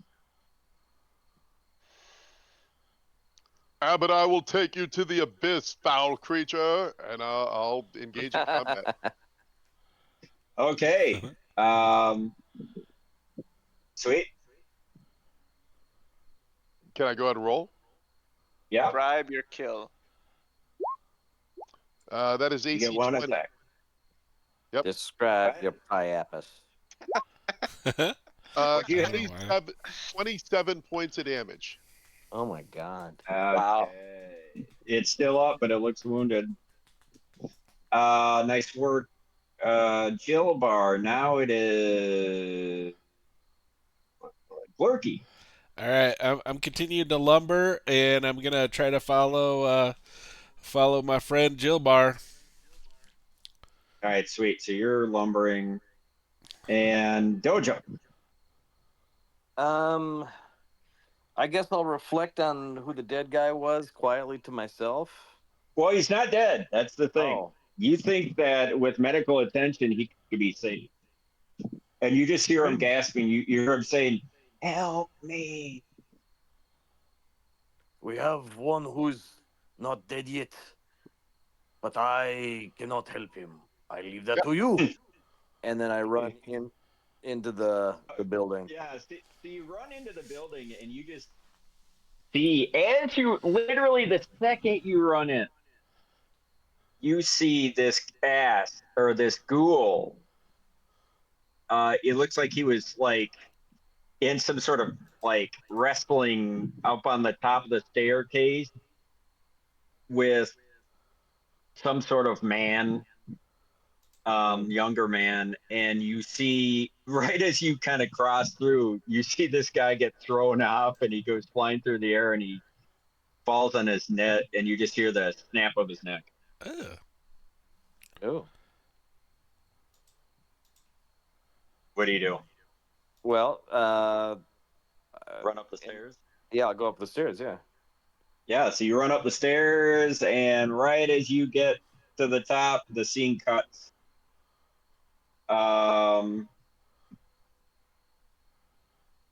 Well, actually, you have enough movement. You could take one attack. Oh, okay.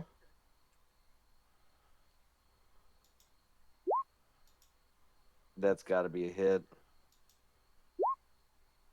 And that's 13 points. Yeah, you give it a solid hit, and it just snarls at you. And it's gonna attack you back. Let's resolve that. So it's gonna like you hit him, and it just like, and then it just launches itself at you. The bite misses. The two claws miss. Okay. Sparrowhawk. Aid Otten. I am going to, sensing nobody outside, I'm gonna move up to this house, to the north, the mayor's house, and see Yeah, if and that you're is tracking. Are you tracking like looking for tracks? for sure. Are you being rangery? Yeah, you don't see it. Seems all quiet, huh? Yeah. I will let Riven know, Yep. since I know that he's following nearby. Say, Yeah, it you can do that. seems all quiet here. Okay. Bedhead.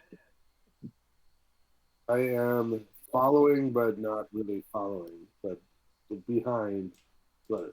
Okay. You and Chauncey can do that.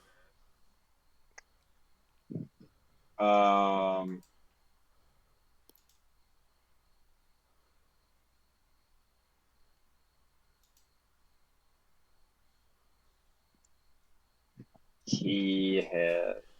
Oh, sorry, I'm texting stuff. Okay, so the next thing that happens is what is it? Actually, really quick, can I? Yeah. Blur's fatigued, but I'm not. So can I run up ahead? I can run Yeah, up ahead. you can run. I can just walk. Yeah, so I can get up here probably. Right? Yeah, that's fine. Where are we now? Let's go back to Riven.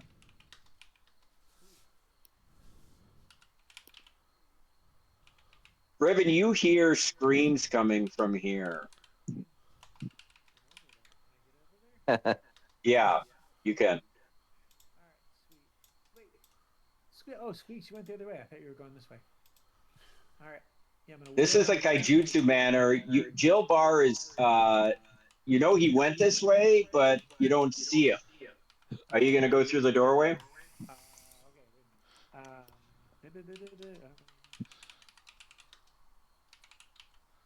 Let me. I'm.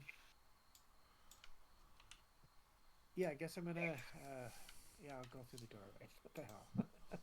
So you go through the doorway and you're kind of looking around and you see Gilbar's prints going back straight back. And just as you're about to follow him, you get clobbered Hey, as a ghoul jumps on you hey. and he bites you It's not. and misses. And he claws you and misses. And he claws you and misses. You attack him back. I certainly. Let's resolve it. Oops, sorry. Dink.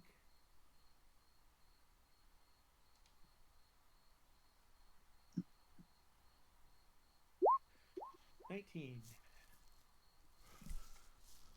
Did you roll to hit? Oh, I'm sorry. Excuse me.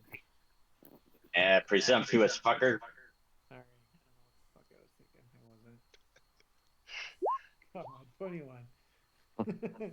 Describe your kill. All right. I just throw him. He's on my back. I just fucking throw him to the ground and then cut him up into little pieces with my blade. Okay. When he's on the ground.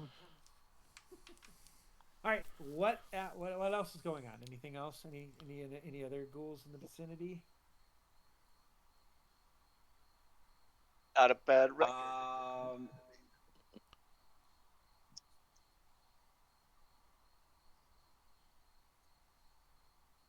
Or I could follow the footprints. Okay, any ghouls? Hi, sweetie. Night, baby, love you. Okay. Gilbar, let's resolve you. Yeah, I mean, does that guy get a round of attacks against me? Because I clobbered him. Yeah. Yeah, I'm gonna resolve that. Let's just see if he rolls a natural 20. He didn't. Go ahead. Oh, okay. Kill him. Mm-hmm. That's pretty Nice. good. That's like a 29 or a 30. He's dead. Well, that was my hit. But yeah, that's 27 points of damage. Yeah, these guys are. He was like almost dead. All right, so describe your kill. Well, I think he's still prone, so I hit him once and then just come around again. And this time, I just have to go for the decapitation. Mm. Nice. Nice work. Dojo, Yo. back in your theater, you have a Mhm. ghoul that attacks you. What do you do? I'm gonna attack it. Do it. That's a hit. Describe your kill. Nice. Yeah, I give him a judo chop. Yeah. Yeah. So you give a Judo chop. judo chop. And then all goes silent. Okay. The monks have And been it's sort of like after the Navy SEALs raid a home and they've just checked all the rooms and everything's silent except for across the harbor you hear screams of just anguish. What do you guys do? It's about 1 a.m. and the whole town has been just leveled. Let's loot these mansions, get some money, and buy that whorehouse. Yeah. Rebuild. No, I'm all for that. We can become the Balls pimps of the first. new Pixie's pussy. So do you guys want to try to? So you've got in the immediate vicinity here. You've got a dead child. You have a hysterical mother, and you have a couple other dead people, and you have an injured Titus Garnet, grievously injured. Gilbar. Yeah. Do I know about that yet? No. Now, Yeah, who 'cause I are all feel these like- families?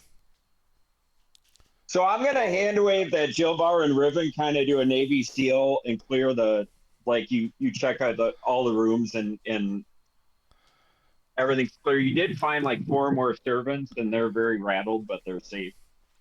Over at Valdemir's, you still have to go back there. Dojo, you check out, or do you want to go back out to Titus on the ground, or what are you Yeah, gonna I'll wait with him till somebody comes. do? Okay, down. so, yeah, so you go back out and you're holding his hand, and maybe you're just like petting it or something.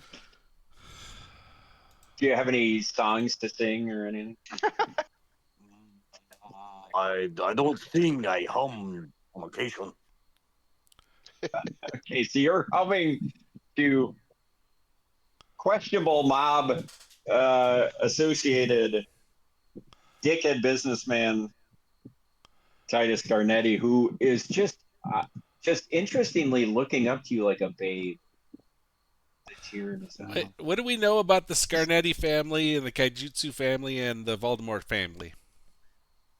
Valdemar, pretty straightforward, shipbuilders, whatever. Taijutsu is a Mako and Lanzuku in that whole drama. Remember?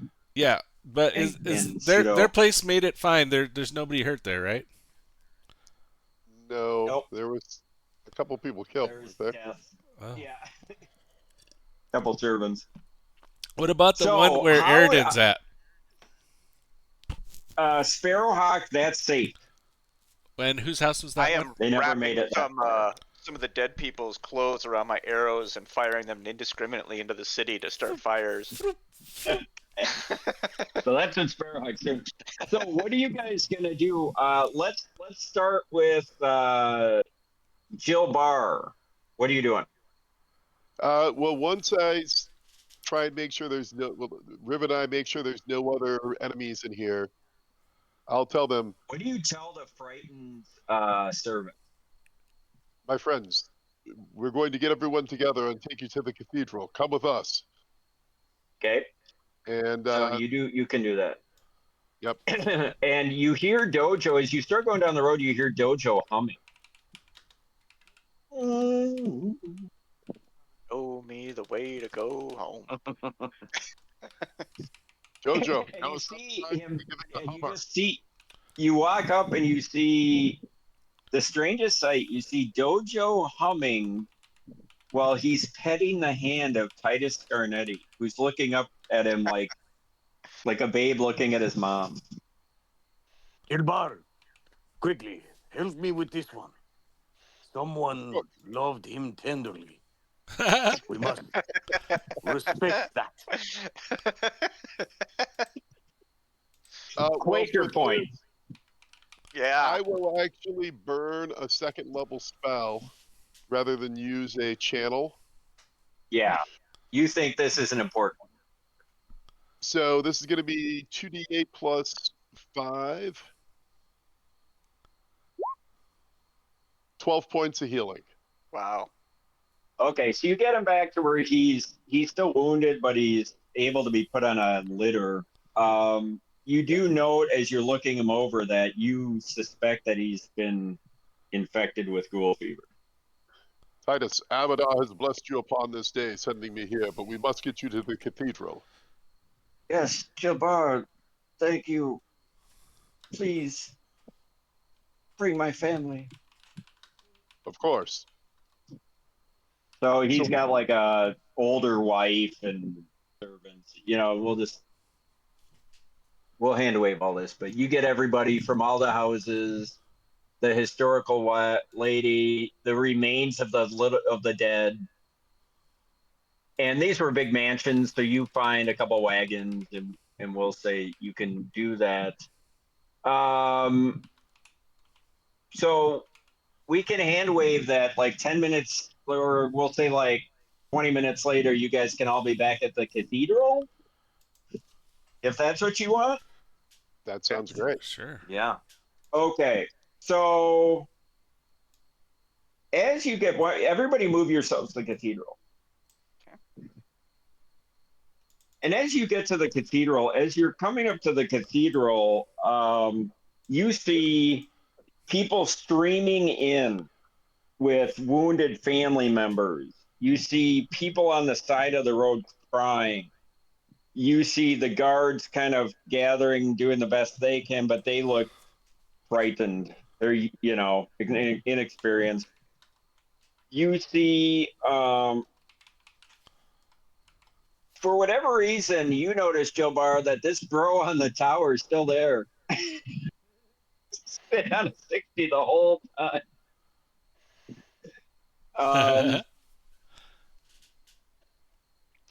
And it's just a scene of carnage as you go through the streets. You see dead bodies, you see burning houses. It's just people putting out the fires now, but it's like a big battle. It's like antebellum South battle or something.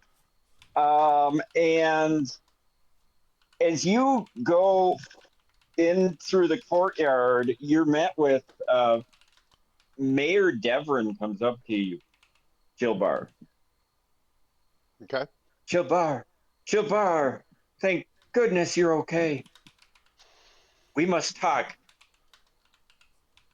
Of course, Mayor Devon. Abadar, I'm lucky. Abadar protected me in the battle, and so your house was not affected, but the Scarnetti household and the Kaijitsu household and the Damaran household, all of them had some impact.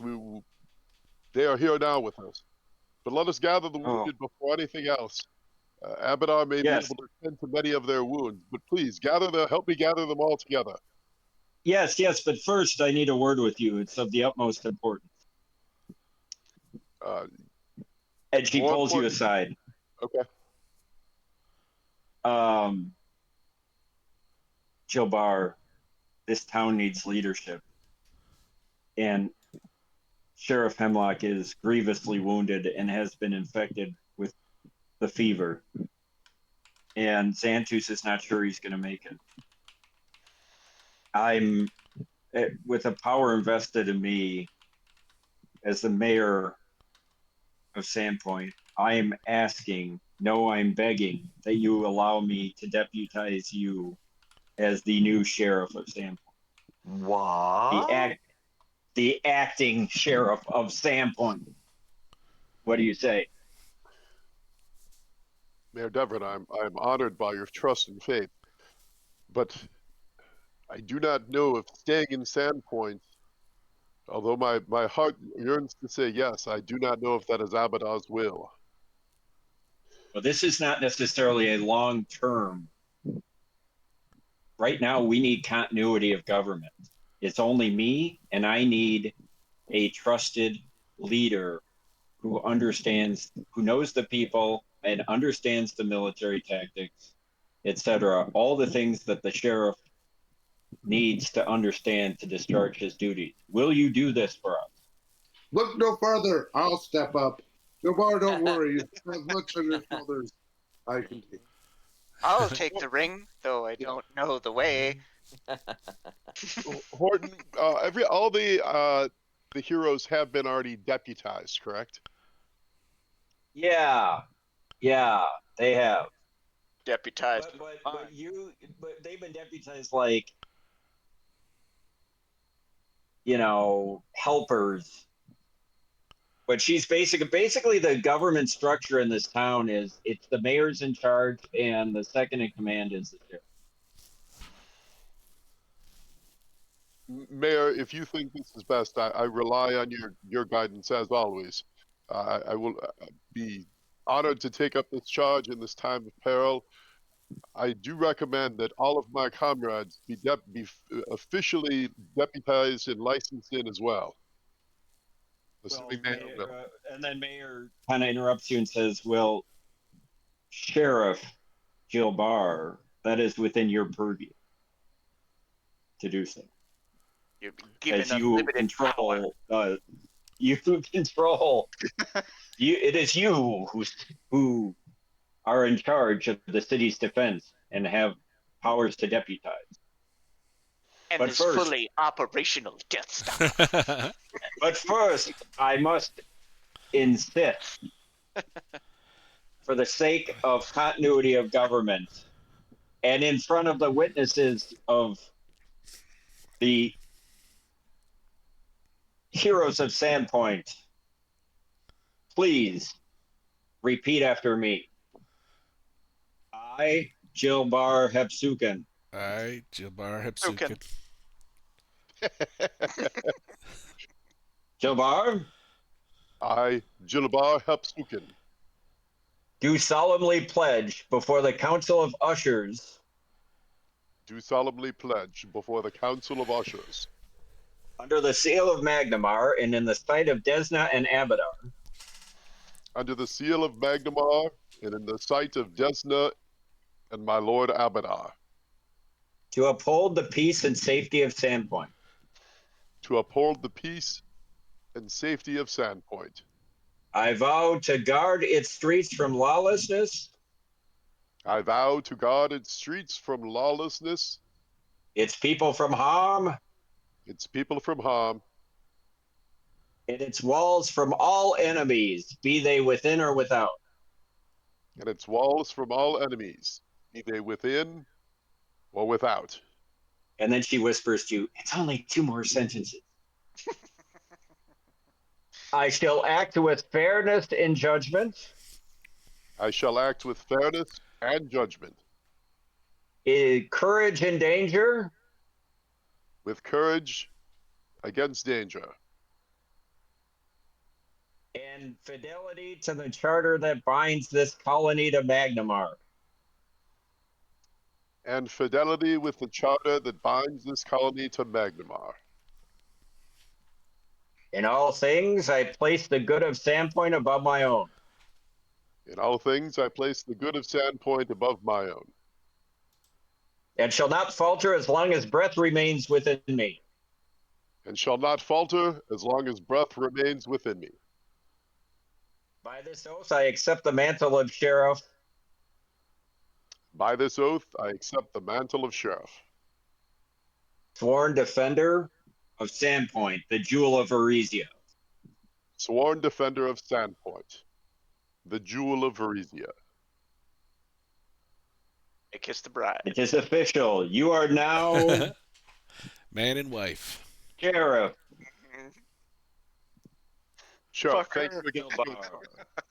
but we All must right. get these people healed. Yes, yes. Sheriff, what do you want to do? Well, hopefully, all of the clergy have been gathering the wounded as instructed. Yes, And- and you see Shalelu, who's busily like she's kind of turned into like Florence Nightingale, Okay. and has set up beds and wards and everything. As many people as can get within a 30-foot radius. I've got 5 channels. I'm going to use them all. Not All right.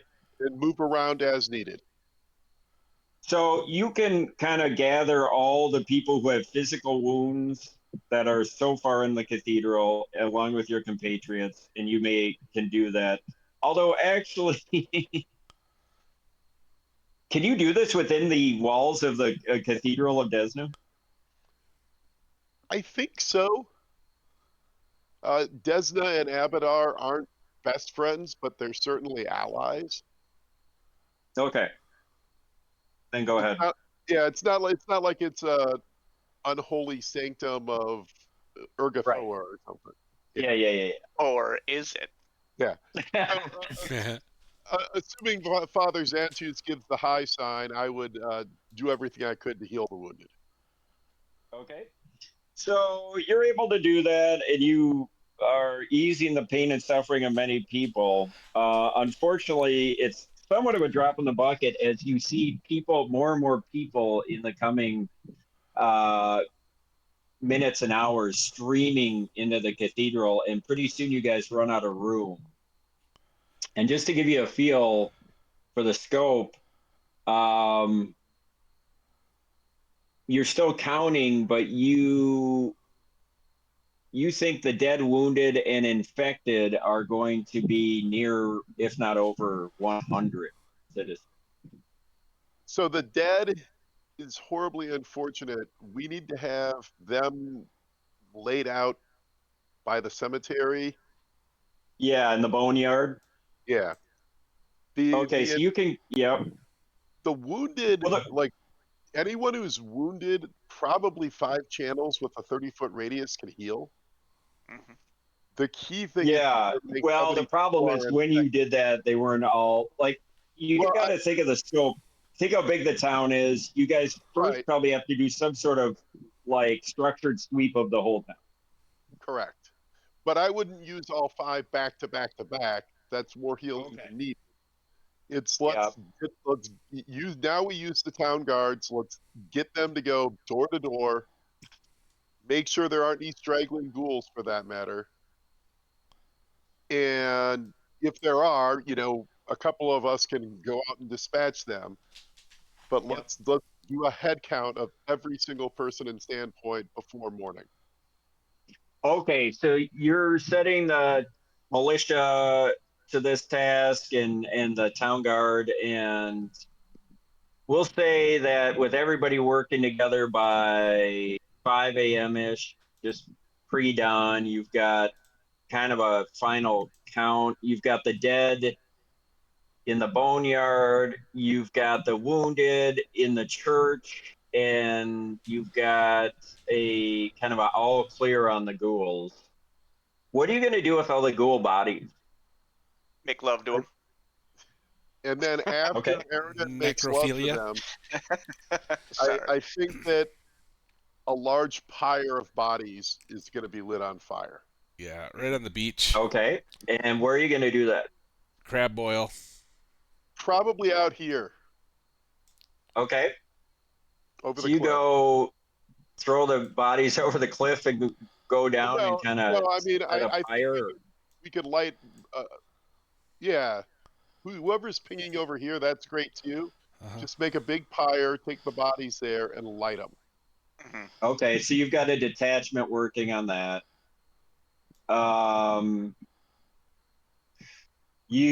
Okay, so you do all this, and then finally, do you have a method for figuring out within the wounded who's got ghoul fever and who doesn't?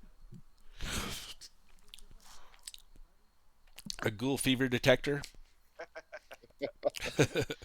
Riven who? Maybe if I had 5 gold, I'd remember that Riven character. So actually, let me check if there's any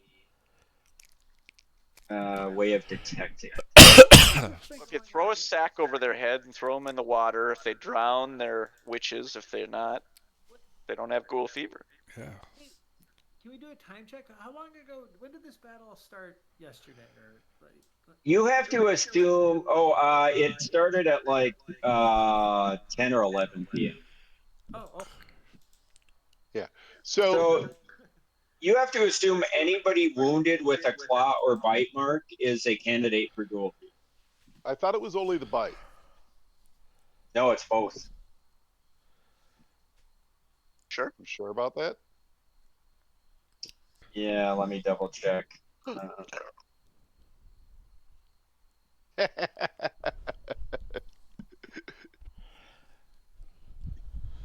I had this written down. Let me just check. Ghoul fever, bite, injury. I mean, according to Hoyle. Right.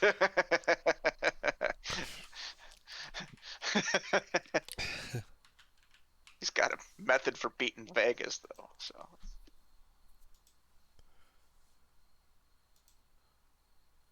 Let's see.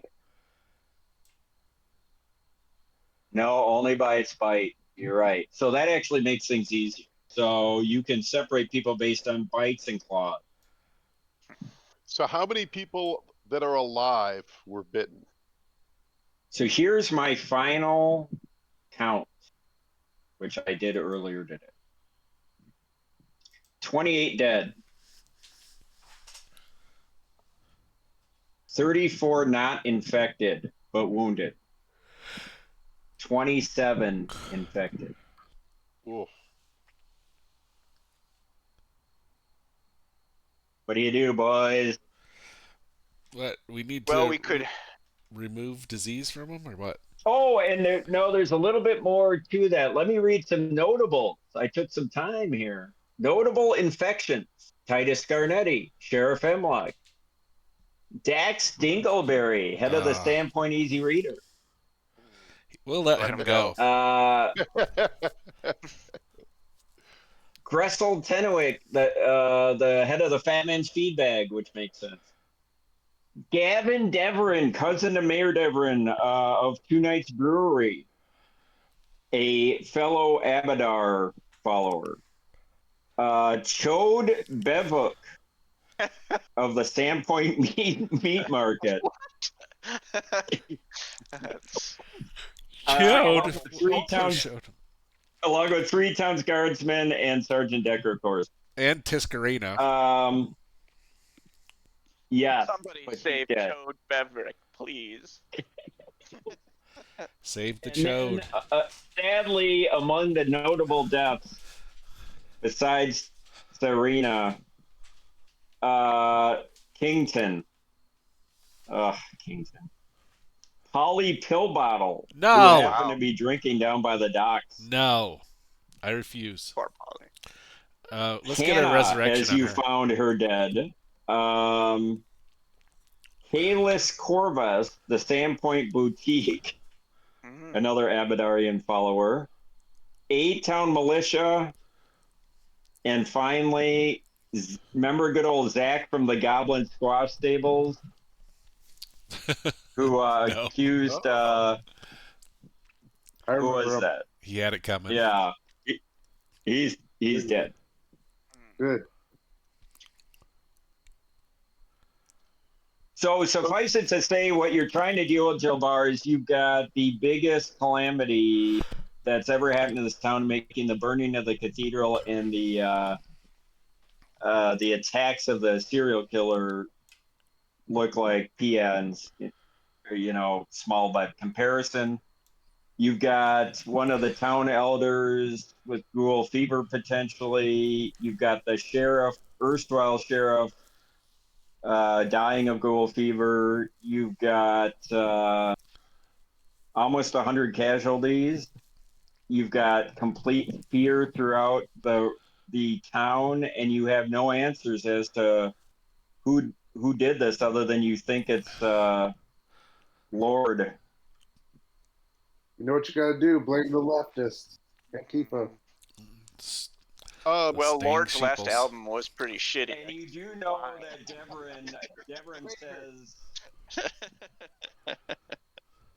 Deverin also reminds you that she expects an envoy coming from Magnamar Well, they'll be able to help. regarding the stolen treasure. Well, I think we should probably segregate the group of those bitten by those who are weakest, and then Okay. kind of the next couple days work our way up. As many people who can heal can try to do treat disease and give them a bonus for their saves while we store up those spells. I mean, I'm sure there's other healers here besides JB. No, there aren't. No one's left Um, alive that knows healing. Well, nobody with a cure disease. You've got Jill Bar and you've got Xantu. Well, let's So get they Xantu could up. do the weakest. How many can Xantu do a day? How many can you do a day? I can only do one. Same with him. In Now we do have phones. we do have 2 scrolls of cure disease as well. Yeah, who gets those? Code. Chode for sure.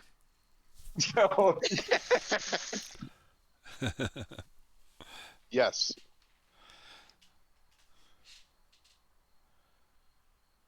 Well, Well, the other thing, you feel somewhat hardy, and you remember if you make 2 fortitude saves, Yeah. then you're okay. Try that. And if you fail, then it can be used. Okay. So yeah, this is a math problem, guys. Taking real leadership.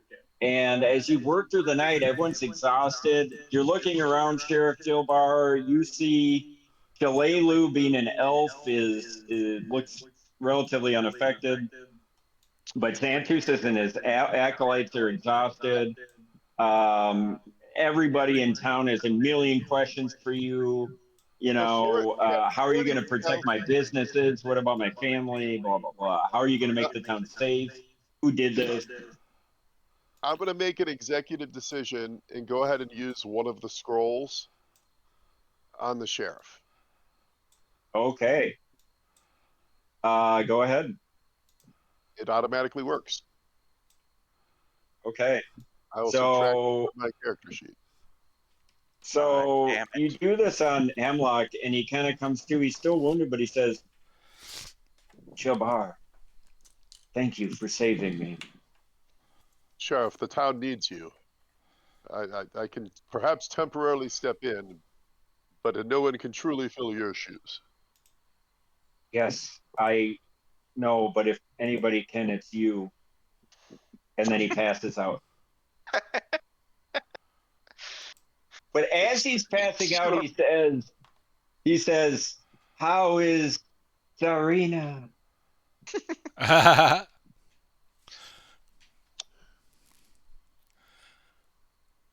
Okay, Sheriff, so that's done. We'll tell you later. 543 other things to deal with. By now it's 6 a.m. You guys are exhausted. What do you do? Keeping in mind you fought all night. Talk to our AI assistant and find out how we should. That's CPT 6. Yep. so the remaining town's guardsmen. Yeah. Let's Chat take, GPT Rito. Mhm. yeah, take a look at the remaining town guardsmen. The ones who are in the least bad shape, they're going to stay up for 4 more hours. The other Somebody's half's going playing to the go to trumpet sleep. in my basement right Yeah, the other 4, the other are going to go to sleep for 4 hours. Get up, switch off. Meanwhile, we're going to get 8 hours of sleep so we can get the appropriate spells. And while Joe Barr sleeps, a bedhead's going to help take care of this ghoul fever problem. How's Just- that? Okay, so You know, some people might not make it through the night, Joe Barr. That's fine. That's for uh-oh. Oh, it's fine. Uh-oh. Hey yo. Just then a Mako comes up and she looks exhausted and she has been crying, you can tell. She said, tough night for all, Jilbar. Holly didn't make it. Oh no. I'm so sorry, Ameko. Yeah, we all have lost so much tonight. Glurk's gonna But I pound just his came fist. here. I Did I you have heard a savings account somewhere? I heard that you're the new sheriff in town, literally, and I just wanted you to know that I'm here to help in any way I can. I'm certain we'll be taking you up on that. For now, having fought all night, we need to get our rest. Partially also for myself, I need to get some spells that are more appropriate to help those who are wounded. Is there any chance you can help the sheriff and Father Xantus keep everything organized here? Yeah, of course, of course. I mean, I'll do what I can. Excellent. So I- by the time you guys finish with all this stuff, it's about 7 a.m. right now. Sun's come up. Smoke kind of billowing through the town. Still you just hear weeping and gnashing of teeth throughout the town. So what do you do? Go to bed. Yeah, go over to the Vaulted Arms. I'm Give go- Renata a fierce embrace Yeah, I'm going to the and Pixie. sack out. Sack it out So are you guys going? Okay, so Holly's got a you question come for you. out of the cathedral. Sorry, go ahead.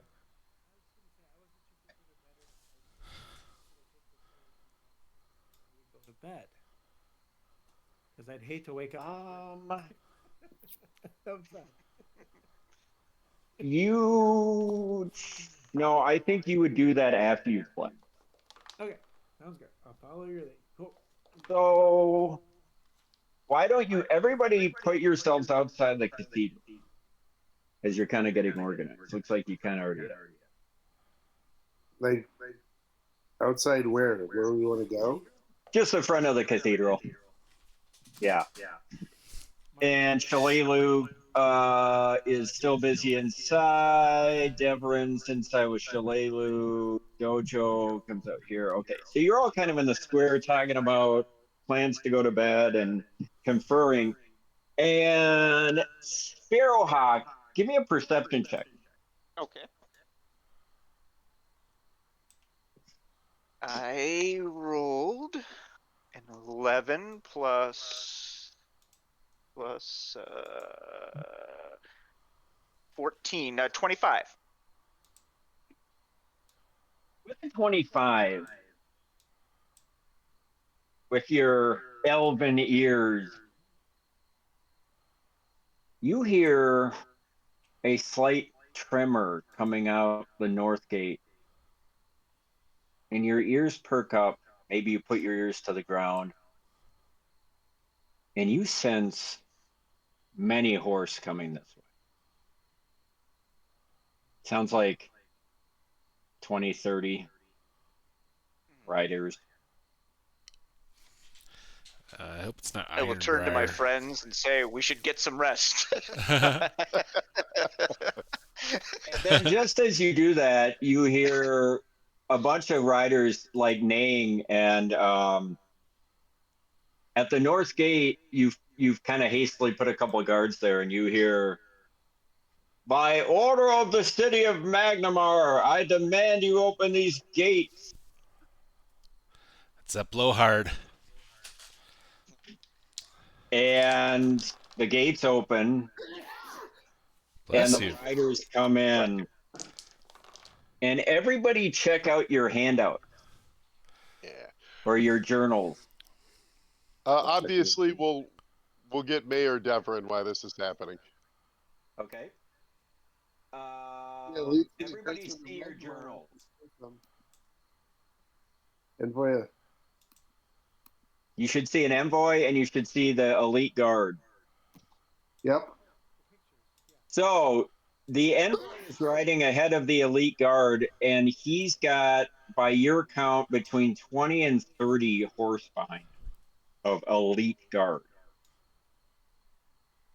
And they kind of ride in, and they have a commander, and he, kind of rears up, and they stop in perfect formation. A little late. And the envoy rides up, and he says, "I would speak with Mayor Deverin immediately." And the mayor comes out of the cathedral, and let me just get something here. Oop, I gotta cancel that out. Okay, there we go. And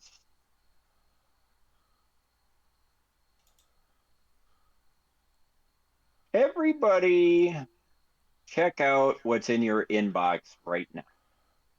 Inbox or journal or Journal.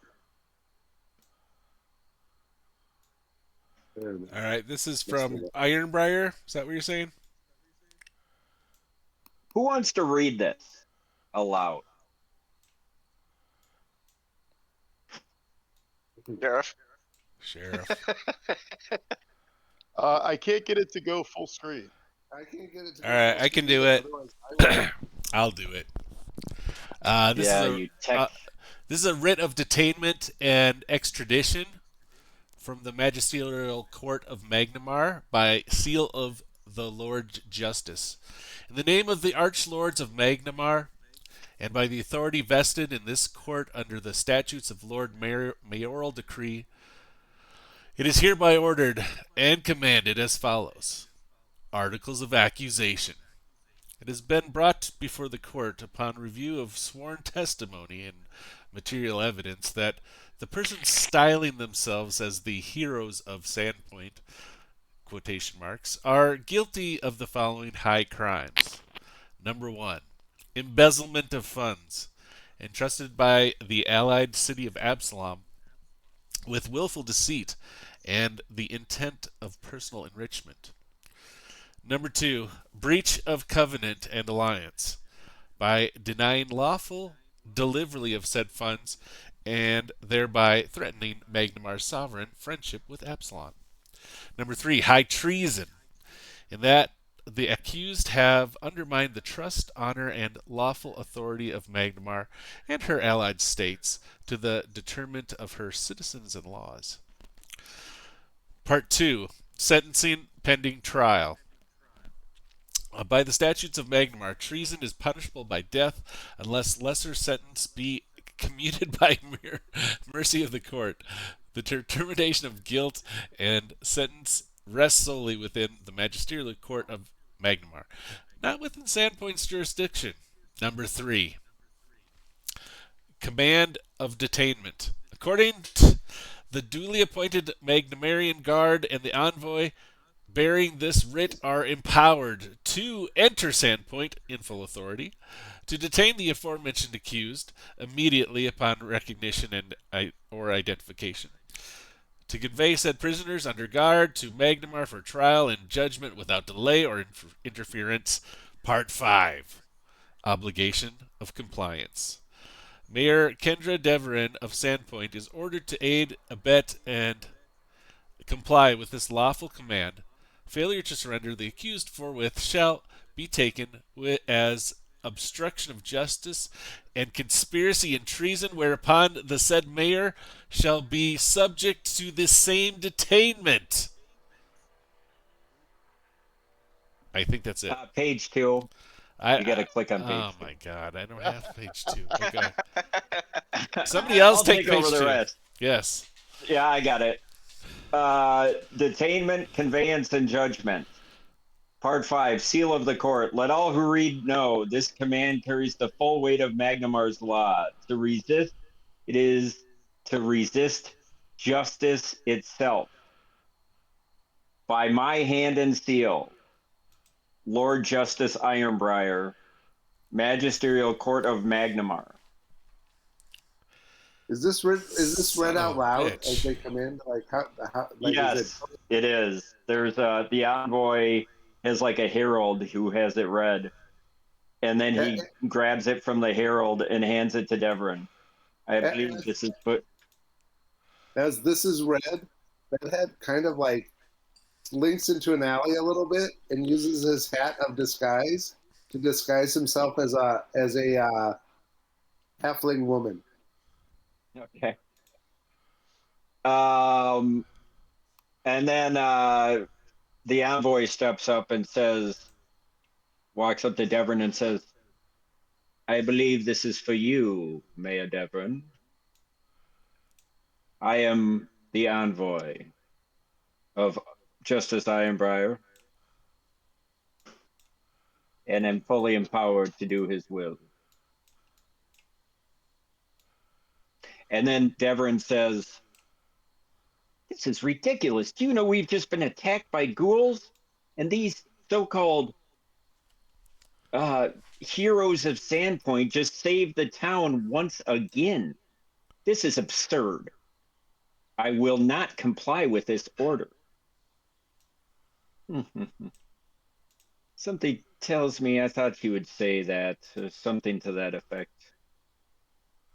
And then he takes off his white gloves. Or like, they're not white gloves. He takes off like riding greaves.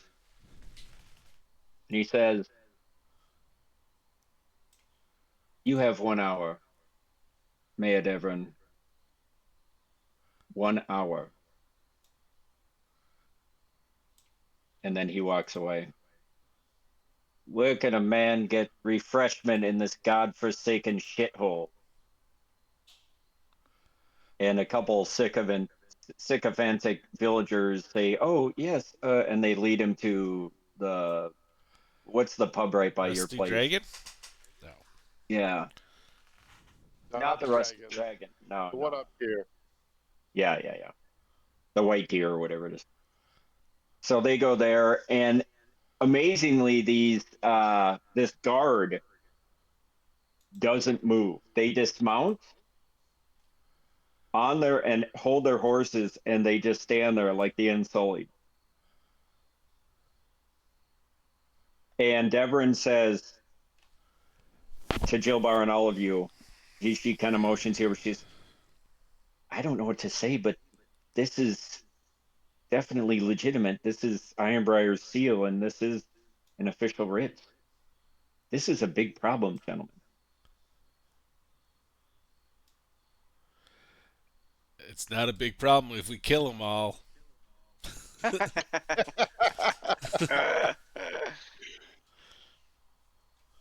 I Well, looks to may me like have the heroes an of Sandpoint were killed in last night's raid, so, you know. I may have an idea though, Jilbar. Um, let's meet in the town hall. We do have an hour after all. So she bids you follow her. Hopefully, there's an underground railroad.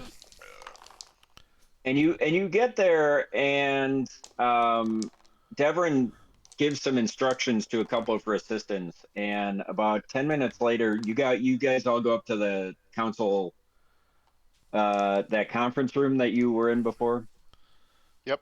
And you sit down, and you're all kind of dusty and just thinking, and you're all just like completely fried, and like your heads are swimming. Some of you, even if you're not physically wounded anymore, you feel just exhausted and sore.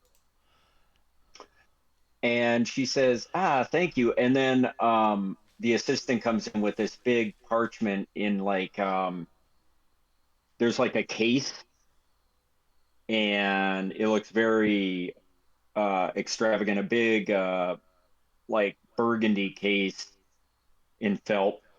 And she takes off like the gold. There's like two ends on it. She takes them out, and she pulls out this parchment. And everyone check your journal. Oh my gosh. Is there a buxom lass? Oh no, that's probably Pillbottom. Yeah.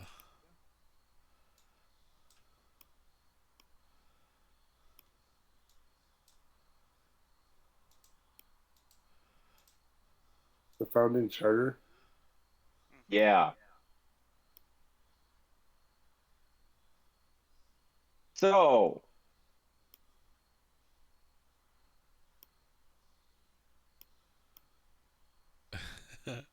Pibblewink. I like that. Oh my god. Ironbriar.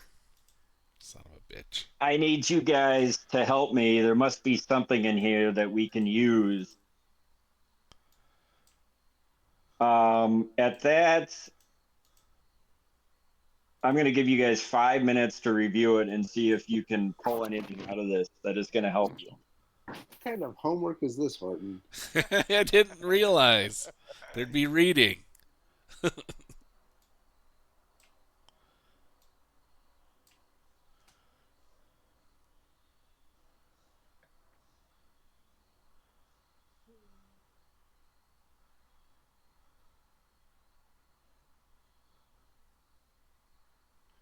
Well, there is a section on page 2.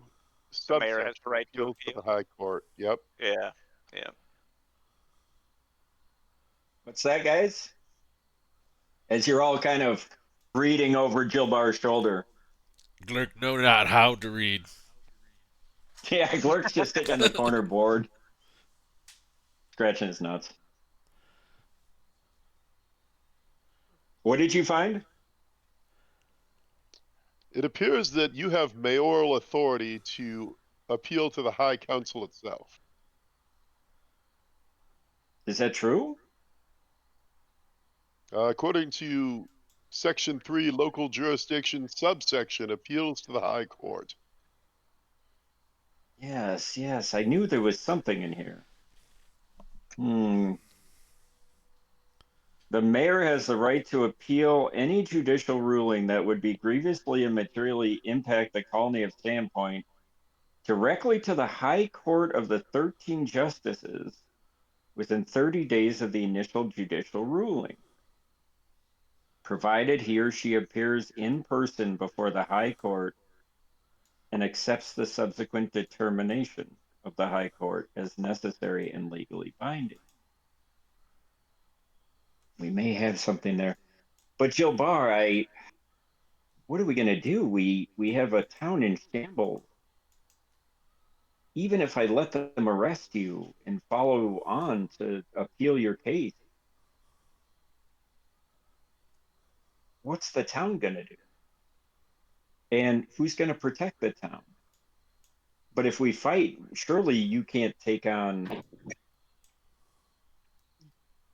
a Don't worry, entire Joe troop Bar. of the Once elite again, guard. I'll step up and protect the town. I've said it once today, but I seem to be ignored. I am up to this challenge. Everyone ignores you. And I support. everybody give me a retro. Let me think about this. Bedhead and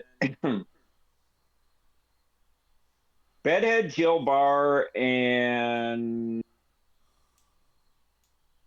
Bedhead and Jilbar, give me a retroactive perception check on the envoy. That is a 29. Nice. Technically a 30. Bedhead?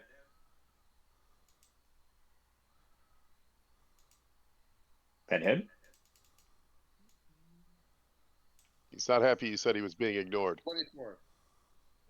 24.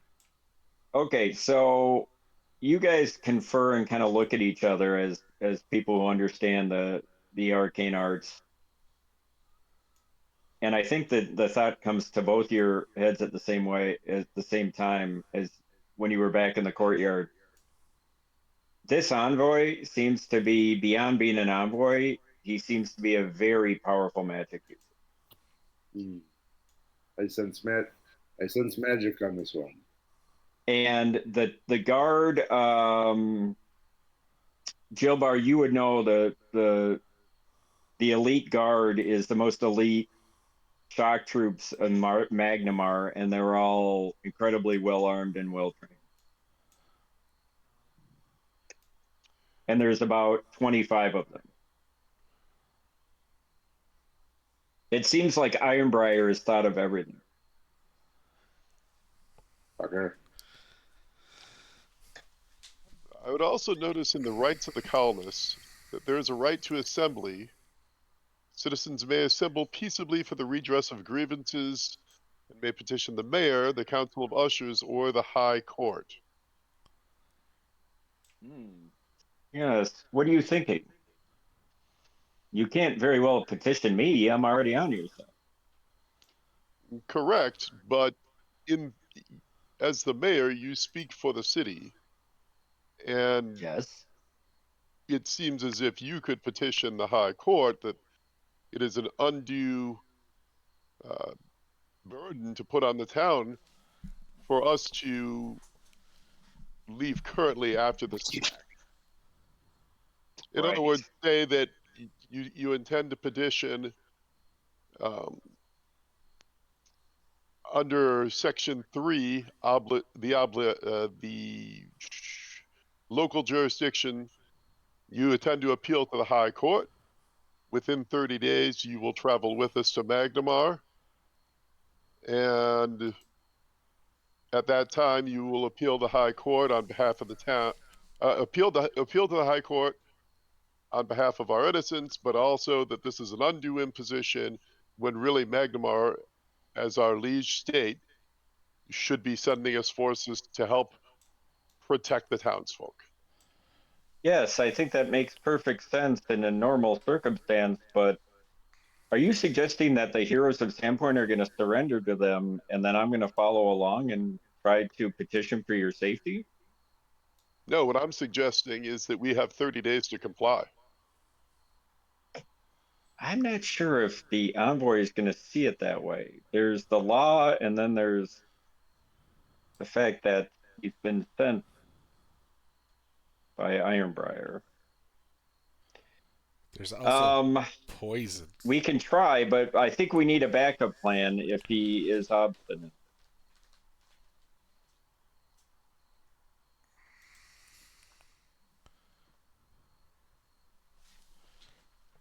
Anyone? Yeah. If he's drinking now, we could poison him. That's so awesome. Are there any escape hatches in the cathedral we need to know about? Well, there's the catacombs. Let's get out of here. Can we get out of here? The Heroes of Sandpoint don't run.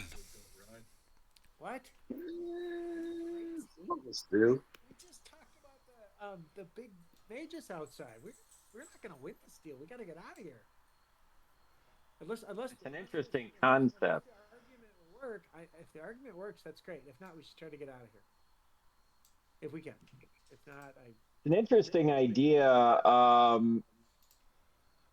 So Devon says that in her voice. Yes, it's an interesting idea. I suppose you could go through the Sandpoint Glassworks, through the catacombs, and come out on the beach. And I could simply tell them that you've fled. That might buy us some time. And either they're going to come and try to chase after you, they may arrest me. well, you should come with us. I don't believe that. Then we're leaving the town without any protection or leadership. Well, we're going to get taken away if we leave. So if we hide, at least we'll be closer to the town than if we get taken away. Glurk, give me a wisdom check. Oh. Oh, okay. I'll roll it here. Okay. I'll roll it on the board.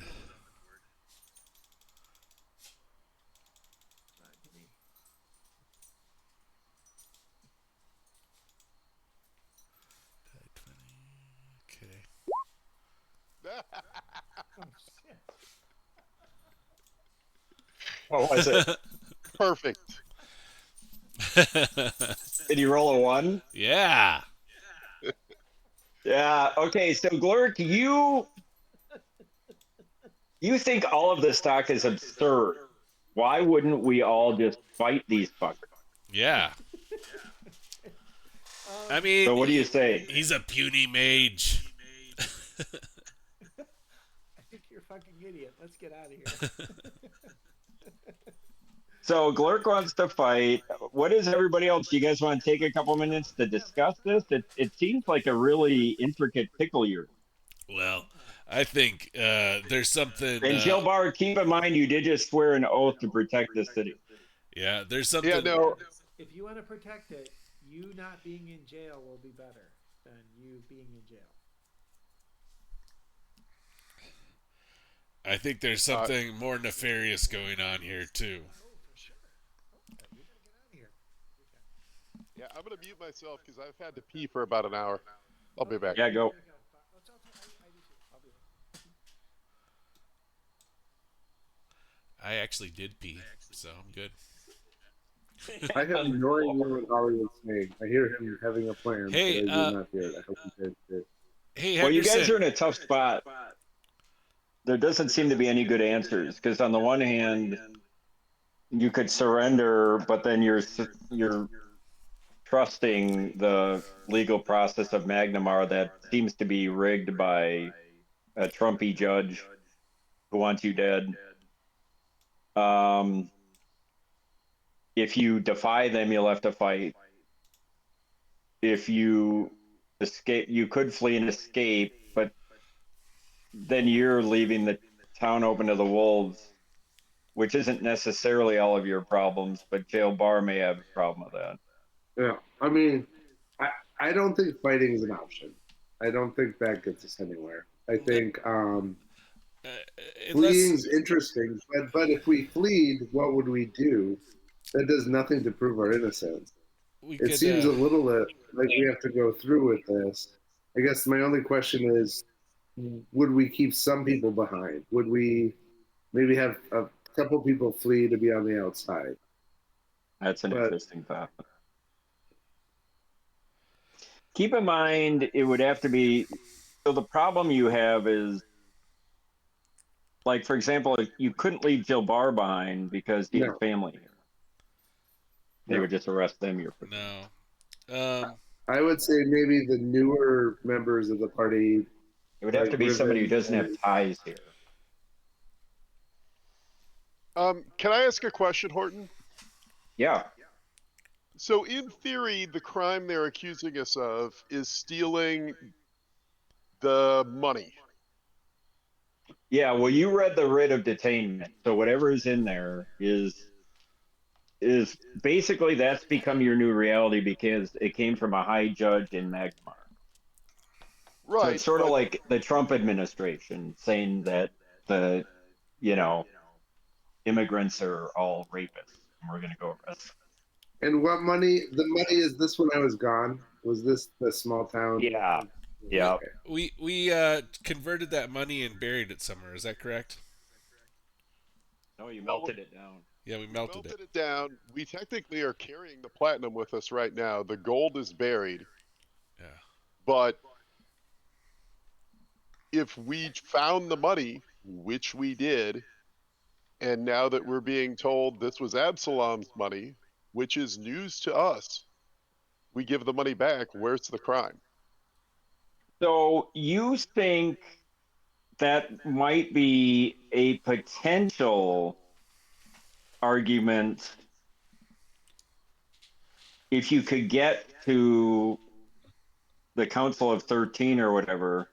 The problem you have is Ironbriar has sent this. So it's sort of like saying, if I could just get to the Supreme Court and make my argument, I'm sure they would potentially believe me, or at But least I'd have a what? chance. But first, I have to get through the district courts and the appeals court, etc. And But the person who's just sent this writ has complete power and has sent an envoy and a guard. And keep in mind that he's corrupt and wants you all dead. but Yeah. can't the And mayor get? he's using this as this is a trumped up charge, literally, and no pun intended. But this is what Trump's doing to get rid of his political enemies. Same concept. But it can't because of the charter. Can't the mayor get us in front of the council? Isn't that? Yeah, but follow the logic. How is she going to do that? So there's the what's in the law and should work, and then there's the reality of the situation. So you have 25 troops and a high level mage who are standing outside with a order to arrest you at all costs and bring you back to Ironbriar. So you have two problems. Does that make sense?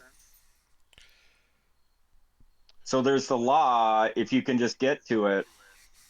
The problem is you have this stubborn obstacle.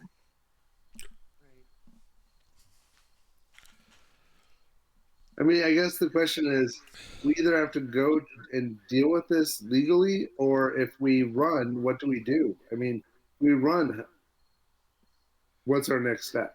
Well, do we have? Well, and the other thing to reflect on is you have an entire city that's been carved open and is looking to you guys, and specifically Jilbar, for leadership. And in a very real way, Jilbar, people that you know and care about, you have another problem to solve with this ghoul fever thing. If this doesn't get resolved,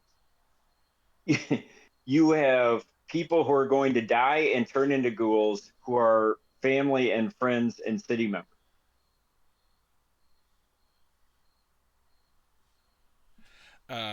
So how do we turn our enemies into our friends? Well, I think the part you missed, Hollywood, and is that Judge Ironbriar, who sent this writ, is secretly working with the Lord who sent the ghouls.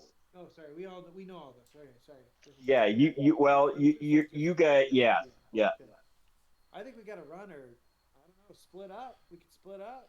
That'd be bad, but But what makes this an intricate problem is, Jill Bar, you have a ton of reasons, not the least say your family's here, and you've just been deputized. So it's this weird Faustian bargain where if you were to run, then you've abrogated your duties, which, if found out by the higher court, if you could ever get to that, would be treasonous. But Yeah, no. if you stay, you're going to be arrested by these guards and brought to Ironbriar. And you may never get to the higher court. What a prick of a DM I am. okay. Huh. We want to vote? Can we figure out if this envoy of Absalom is a good guy or a bad guy or neutral? Can we determine that? You do remember one of the vignettes that remember the vignette we read recently that Ironbriar sent the envoy and said, pretty much, take care of this for me? Yes, but is he a reasonable man? Is there a can we You want to try that out? Can we all go into a chat without Fortin? Yes. The other thing that, yeah, I'll give you 5 minutes. The other thing is, no, well, I'll hold that back. Yeah, if you guys want to take a 5 minute, I'll walk away for 5 minutes. I think it would be good to wait. Yeah, okay. Now watch, in spirit of transparency, here's my earpiece. I'm going to put this in. I'm going to go do the dishes for 5 minutes. All right. Can we fix the thing here on Henderson's end? What is it still I happening? mean, the only thing I can think of doing is turning everyone's Yes, volume way down It's still and happening. his way up, and then cranking your sound. That's all I can think of. What? You have something Yeah, on it's really twice. terrible. I'm gonna just quit and restart. Hold on, I'll be right back. All right, now that he's So, I gone, mean- let's talk about this. I mean, I don't think we can't fight. I mean, that we can't fight. We can't It's a fight, high-level but mage, and we can fight back. so I don't know what that means. Well, I mean, we can try to use subterfuge. We can try to distract. We can take this guy Well, and hostage and put us. They're here to take us away right now, right? Correct. In theory, we have less than an hour to figure it out. Yeah. Right. Could we I like mean, I do any don't spells on think- this guy? we Hollywood, can't. the echo's gone. I know. No, it's still there. It's still there. Check. He's your a high level. Yeah, are you in Roll20 It's not through I'm not Discord? super muted there. I don't know. I muted him on Roll20 and it didn't make any difference. No, I'm not talking about the muting. I think you have your voice and video on in Roll20, Yeah. No, and that's what's feeding the echo. Or also, What I'm saying is I muted him in Roll20 and it didn't make any difference. if I mute him in Roll20, it does make a difference. So I muted him now, and it's gone. And I don't know why that's Well, working. he's on mute right now. Are you guys doing Roll20 through Discord or through? I know, but when I am talking, there's no echo anymore. But when I unmute But he's it, on mute. no, but I'm unmuting it. I just And now- closed now- Roll20. jeez. I'm not even in it anymore. So, question: do you guys run Roll20 through Discord or not? No. I am. I don't. Maybe it's you, Michael. No, I run it It's through Discord. no, too. it's Henderson. It's definitely Hollywood. Yeah. Because when he's Yeah. muted in Roll20 or Discord, Like we it's don't have right. a problem. it's not happening We right can't now. still hear him. Yeah. Because it's Our picking problem up. isn't It's picking up. His computer's picking up on the mic somehow. If it our was 5 minutes isn't our 5 minutes isn't Yeah. for us to figure out Hollywood's. Yeah. right, I know. right.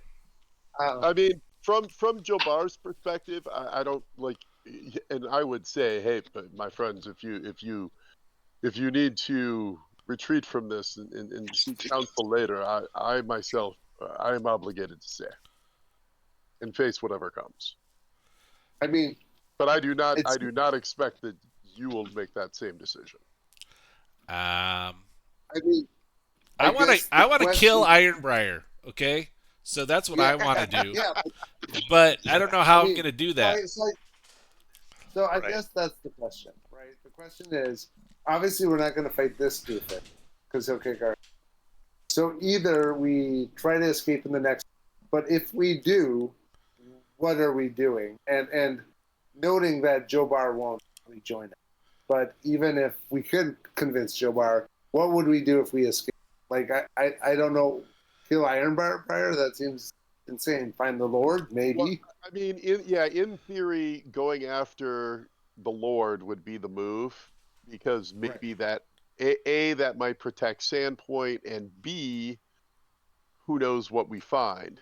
But I don't know that our characters would necessarily know that. Like, our characters would know that might be a way to save Sandpoint. I don't think they would know anything other than that. All right, so not- can you disguise yourself as this guy, Bedhead?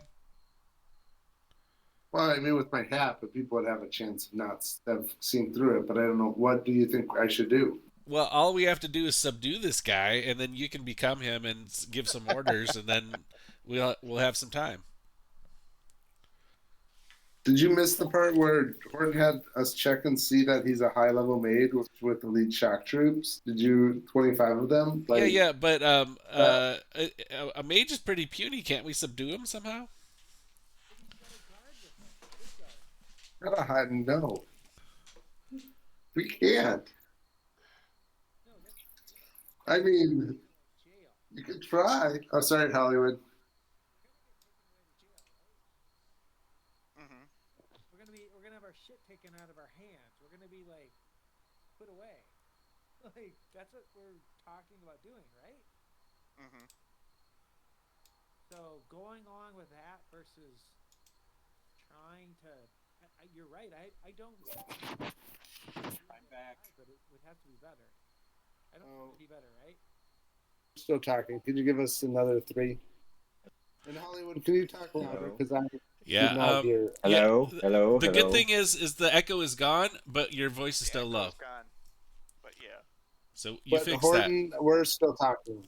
Can we get 3 more Okay. minutes? that. Yeah, It was sure. it was Horton technical can difficulties listen. though. So, Yeah, Horton can listen. It's no big deal.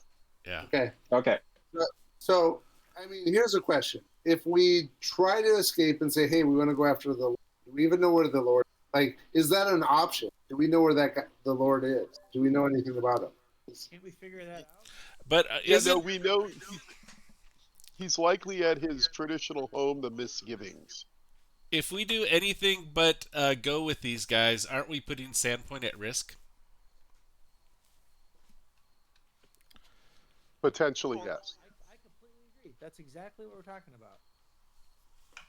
Going with them, we're gonna get locked up. No, I think Timmy was asking if we do anything other than go with them, aren't we putting Sandpoint at risk? And the answer is we are. Yeah, according to the charter. Only if it looks like they're abetting us. Yeah. No, he's saying the Lord might come and do something again. Saying, like, Yeah. But if it looks like they did their best to comply with the law, and we just slipped out in night, I mean, it's not like they're gonna hold the town accountable. I don't know, this Ironbriar guy. He does what he wants. I mean, We're not the 3 options I see on the table are we go with them, we run away and go after the Lord, or we split up and some go with them, but I don't think splitting up. Yeah, I don't think that's a good idea ever. Yeah. And you don't think going over and tonking this dude on the head and imitating would work? No. I mean, literally high level mage and 20 elite shot. Yeah, but he's 25, like, he's not even with us right now. He went to the bar.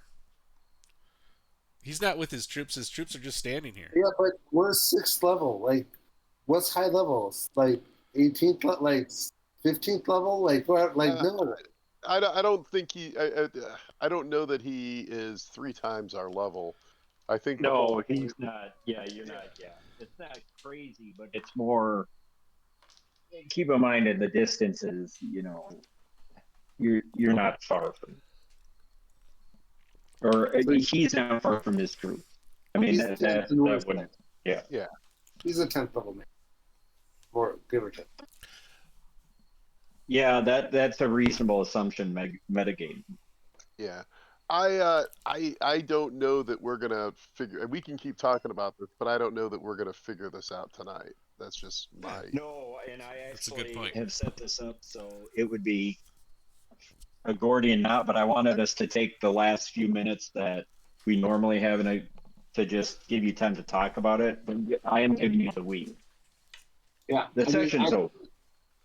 go after it's run away and go after the Lord, or go to jail and work through the system.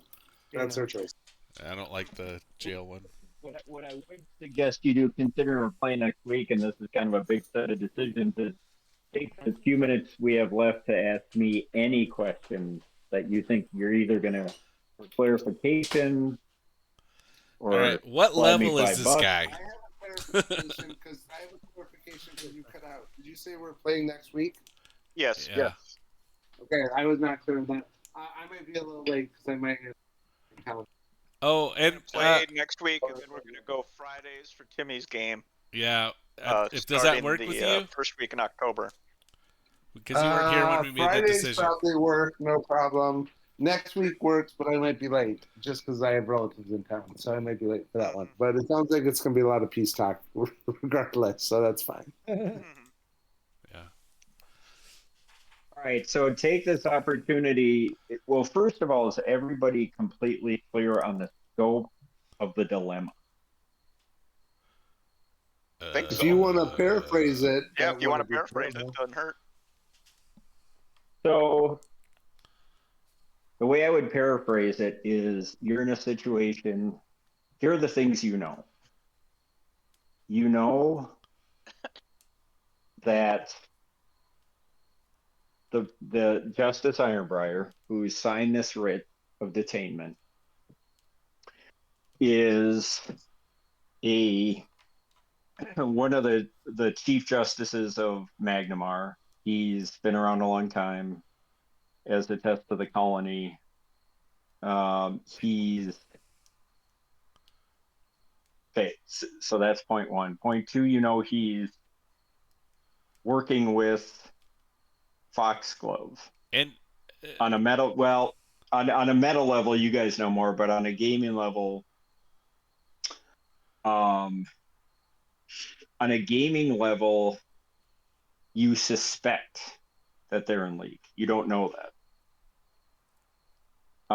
Point three, that the Lord, quote unquote, is probably Foxglove, the guy you went on the boar hunt with, whose ancestral home is at the Misgivings, which is near Sandpoint. And prior to all this craziness, you were probably going to head there next to try to figure out what's going on.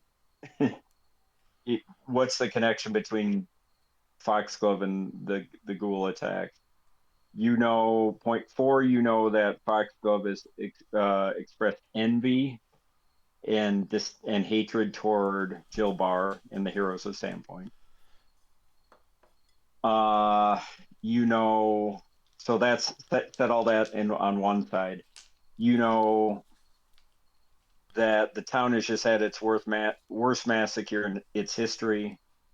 You're hours away from it. Jill Barr is the presumptive leader of the town now, and you just had 25 guards, Magnamarian guard roll in, which is sort of like the equivalent of sending in like Ace the National Guard to Chicago. and this envoy. Yeah, and the townspeople are seeing this, and they don't know why they're here. All they've seen is them roll in, and it's a very odd thing. It'd be very similar to the National Guard going to Chicago for the Everett. and you have an obligation, Jill Barr specifically, but all of you on on whatever level ethically you deem to protect this town. You have some personal connections, some of you, like Glurk, obviously Jill Barr, and you have a open threat. You don't know if there are more ghouls coming externally. You know some of the people who have been wounded may die and turn into ghouls internally. I mean, just think about that for a minute. The societal dislocation, if even a handful of them turn into ghouls, people who were their friends and family members in a small town. And you're beset with choices. The questions are, do you protect the town? How do you protect the town in this circumstance? You want to protect yourselves. What are the choices? What are your options here? If you go with them, you abandon the town. If you tell them to fuck off, you're going to be arrested, or you're going to have a pitched battle. If you try to sneak away and escape, there may be options there, but ostensibly you will have abandoned the town. It's a tough situation to be in. That's how I would summarize it. Does anyone have any questions based on anything I just said? I mean, Yes. my I do. just a quick question is like, wasn't there any reaction of this guy or anybody else when he came in and saw the state of the town? I mean, when he have That's a great observation. He acknowledged that? seemed to not care. Keep in mind, he's an envoy. As far as you understand, he's an envoy from Absalom. So if you think about it a different way, the analogy might be, think of like the old British Empire and like the foreign minister going into like an Indian town, and Yeah, he except doesn't give a this toss is a about the colony of local. Magnamar. They want this to succeed, No, but the envoy is from Absalom, which is like ancient Rome. It's like the center of Galarian. I mean, I don't know. How would you analogize Absalom's role in Galarian, John? No, I mean that's accurate. It's the biggest city in the world, has the biggest trading power, etc. Oh, this is just a I guess bumble my thing. my Okay. question is the envoy, does he have legal, does he came here to deliver this on behalf of, but does he have legal standing in Magnamar, or Jurisdiction. does he just have legal standing in Absalom? He has been deputized, much like you have been, by Judge Ironbriar to be his representative. So he's an envoy. So it's sort of like it's sort of like a Venetian ambassador who the King Henry who came from Venice, but who King Henry VIII deputizes to represent him, you know, and he sends troops with him to go to Northumberland to put down a rebellion in Scotland. Judge Ironbriar is a judge in Magnum. He's one of the 13 judges of the High Court. And he's who he has the ability. Yeah, he has the power to deputize this envoy. Basically, the envoy is acting in his hand, and given the Magnamarian legal system, the troops, once he does that, the troops are only going to listen to him. So Right. because he's from Absalom, Absalom has nothing really to do with this situation, except for the fact that their general or whatever that's in the area has been brought in by a judge of a local city. As far as you know, I mean, part of what makes it confusing for you guys is you just don't know all these details, right? Yeah, but you just know. Yeah, go ahead. Here's my question. So, in the command of detainment, it says that the duly appointed Magnamarian Guard are empowered to enter Sandpoint in full authority. Check. 2, detain the aforementioned accused. Well, potentially they can do that. 2, convey said prisoners under guard forthwith, basically. Now, it technically doesn't say they have to do all of them. So my question is, if we go to the envoy of Absalom, say, hey, look, the crimes we're accused of, you can try and take us back right now. We may choose to go with you depending on the outcome of this conversation. But frankly, what we're accused of is taking the missing money. The money went missing. It was stolen by Minotaurs. We have witnesses to that effect. We killed the Minotaurs. We found the money. We know where the money is. If these charges are waived, we're happy to return the money. We weren't trying to steal it. We thought the money was found. It was found from raiders. And so we were going to use it for the defense of Sandpoint, which we have Mayor Deverin as a witness to. That's what we told her. Like, we're keeping this to use for the defense of Sandpoint. That's literally what we said. So if the money is returned, you've entered Sandpoint. You have solved the problem. You have found out there is no treason.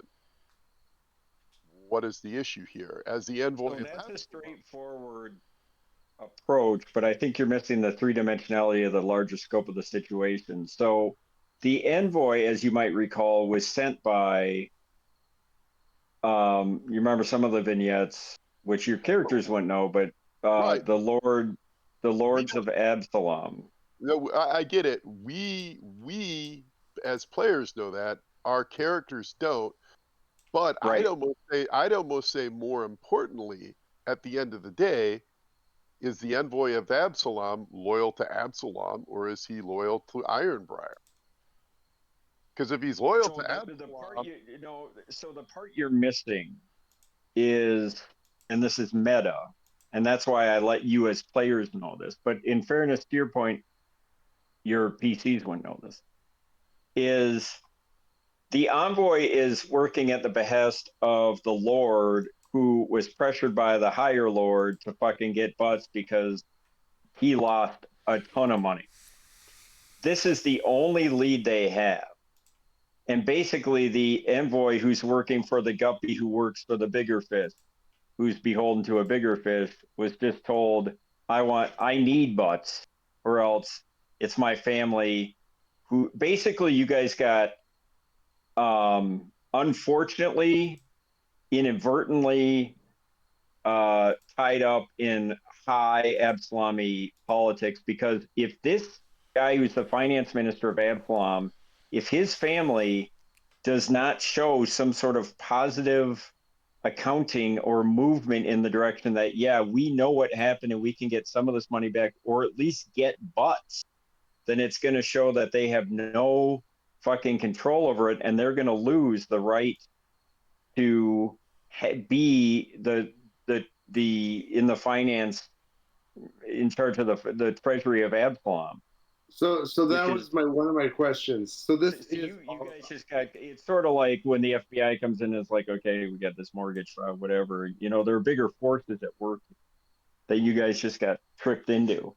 And this guy has basically been told by his liege lord, who he's completely loyal to, and for reasons you don't even understand, that's way above your pay grade even as players, that you need to follow this. And then Ironbriar saw an opportunity, because he's an opportunist and he's smart, to say, I need to get rid of this problem. You need scapegoats. I'm delivering these guys on a platter. You can go back and say it was them. We've got proof that, we're not clueless in this. We understand, where some of the, we've got butts. And that might be enough for the guy, the family who is keeping, is in charge of the Magnamarian treasury, to keep their job. So that answers my question that I had really quick. Was this is all about the money? Because I wasn't clear if our characters the money. Well, no, it's not. It's about competing. It's about competing interests. It's about a Ironbriar who, without getting into it too deeply, is somehow in league with evil forces and with Lord, the Ghoul Lord, what's his Foxglove. And he's been given an opportunity with when this envoy comes. He's put all this together, and he's put the wheels in motion to basically say, aha, here's how we can help you guys and you can help us. So for the exchange. Epsilon, and you're not even privy to the ways that they're helping each other. That's way above for Epsilon. For the Epsilon Lord, it's about the money. For Foxglove and Ironbriar, it's about revenge. It's about hating us. It's about Well, it's about bigger things than that. But my point would be that we would know that Absalom really only cares about the money and what happened. And so to me, it seems like we need to cut a deal with the envoy and convince him that, hey, we know that you've been given this. You're missing a whole dimension here, John. Wow. The envoy is working with Ironbriar for reasons that you don't know. The envoy is not to be trusted. Okay. I mean, I'm going to tell you, you could try that. Right. So here's another question I have. Totally different question. Just amount of numbers. Assuming that we feel pretty good about the troops and the soldiers in Sandpoint, they were the heroes of Sandpoint. John was just made the sheriff. Feel like they'll be pretty loyal. Where are we with troops? How many are there? Or how hurt are they? Like, if we went up and said, if the sheriff of Sandpoint said, bullshit, let's go fight soldiers, what are we looking at? One of the elite Magnamarian Guard could kill 6 of your soldiers. And how many soldiers do we have? Handful. 18. 18. They have 25. This is not it's the Roman legions going up against Rebel. Yep. Yeah, That's but we can arm the whole city too. Ironbriar's pretty much thought of everything, and you guys are in a weak position. You guys need to figure out how to pick the best of bad choices. And only one of these choices is going to keep you alive. You're pretty sure, but you're not sure which one it is. Tune in next week. Yeah. Yeah. I mean, if I'm gonna Go follow ahead, Bruno, go to bed. I'm still here for anyone who has questions, and I'm not trying to be a dick. I'm just trying to, almost trying to help you because I'm just trying to sink into your heads that this envoy is not good news. I mean, he's Stephen Miller. It's like if you try to go up to Stephen Miller and say, "Hey, I've got some illegal immigrants who are friends of mine. Can you help me out?" Yeah, and if I'm gonna follow the advice I give my kids about strangers and candy and vans and stuff like that, it's don't get in the fucking van. Let's get out of here. Yeah, but then if we get out of here, we'll put people at risk. It's a very evil puzzle, but there is some merit, and I don't know, the devil would completely be in the detail. It's like a Looney Tune. But there is some merit in Hollywood's argument. Dude, we have to live. That would be a direction worth considering. Or I'll use one word and then I'll say no more. Subterfuge? Question mark. That's what I wanted to do. For sure. I mean, it didn't sound impossible for us to find the big bad. I can't remember his name. The Duke or whatever he was, right? The Lordship. Lord Foxglove. Yeah. So that's a whole different problem. Is you don't know if he's got another wave of ghouls ready to attack tomorrow. I mean, it's just a bad seed. But at least we'd be in a position to find out versus God knows what's going to happen. Yeah. And without our magical goods, remember, there's two things. I'm like a pirate vibe, right? Like, meaning I certainly wouldn't want to go to wherever they take us. And two, the biggest thing I can't do is have my sword taken away from me. Well, and those are great points. And I was trying to say that with Glurk. Glurk, you're the same way. That's your ancestral sword. I mean, now, like we're playing very meta right now, but one thing I would ask all of you to do ensuing week besides strategize is how would your characters react to all of it? Like, who's a goblin? Till you're a goblin? I am, and I would say, a goblin doesn't want to go to a city capital. but I will say this: if we're talking subterfuge, you do have a fairly competent illusionist with it. So Yeah, I mean, I'm just saying you guys are gonna have to think outside the box because I feel like I've tied a lot of knots I just don't think we in should this go whole up story, down. and I'm not trying to be. I'm trying to give you guys like an advanced 3-dimensional crazy thing to try to figure out your way out of. Hollywood's saying, "Don't get in the van. Don't get Let's in the talk a van." little bit more like we could brainstorm just a toe in while we're here. Like, what would we do? Well, yeah, we'd flee. We could come back. We could follow a trail. Yeah, I wouldn't say flee, but I mean, there's all kinds of creative ways you can do this. That could happen. I just think The one thing that I would say, here are the two constraints you're working under is number one, the envoy and the elite guard have an enormous amount of power, and they're working under a corrupt arm of the Magnamarian government that you cannot control. So you have a very clear and present danger. It's sort of like Trump sending the National Guard into Plymouth, and you're an illegal alien or undocumented immigrant. Sorry. Number two, you have a city reeling from a goblin or a ghoul attack that might happen again tomorrow night, and you have ties in the city, obligations, family, friends, and you've sworn to protect this city. Yeah, our So- power did swore to protect it. And the powers that just rode in, to your point, should be the saviors protecting the city, but they're bad actors, or you have to assume they're bad actors. I mean, the elite city So that's guardsmen aren't the good or bad. difficulty They're just following I mean- orders. Yeah. I mean, when I say bad actors, they're de facto bad actors, if that makes sense. I mean, one thing is going to come down to role playing, and we can talk about this over the weeks. Is John is a little bit your guy. Like, are we even if we do anything but go with this guy? Are we going to be able to talk you into that? Like, is that a Right. And so the way I try to construct this is like there's the meta level, which is a hard enough puzzle, but then I'm asking you guys to get back into your characters and say, what would they do? And I would say, There's a lot of conflicting things here. Joe Barr, would there be a way to also get your family out? Probably not. Yeah. Okay. You know, because I mean, 3 kids under the age of 7. They're small.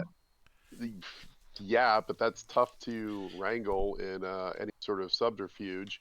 Voted. It's kind of like a Mormon. I've seen a lot of things leave a harbor late at night. I will say my favorite idea. My favorite idea so far is put the hat of disguise on Chauncey to turn him into Joe Barr, and have him Chauncey be there to face the tribunal, while the rest of us slip out and take care of it. And they kill Chauncey, and we get Chauncey 4. Your fly. I mean, the one thing I'd say to give you some hope is you have an honest mayor and you have the law on your side if you can get to the people. The problem is you're going into a den of vipers and Magnamar, you don't know who's aligned with Ironbriar and you don't know who's honest. We're not ready for Magnamar yet. No, and you're not even regular. Yeah, exactly. So it's just a bad scene. Therein lies what we're. I mean, I don't know. Yeah.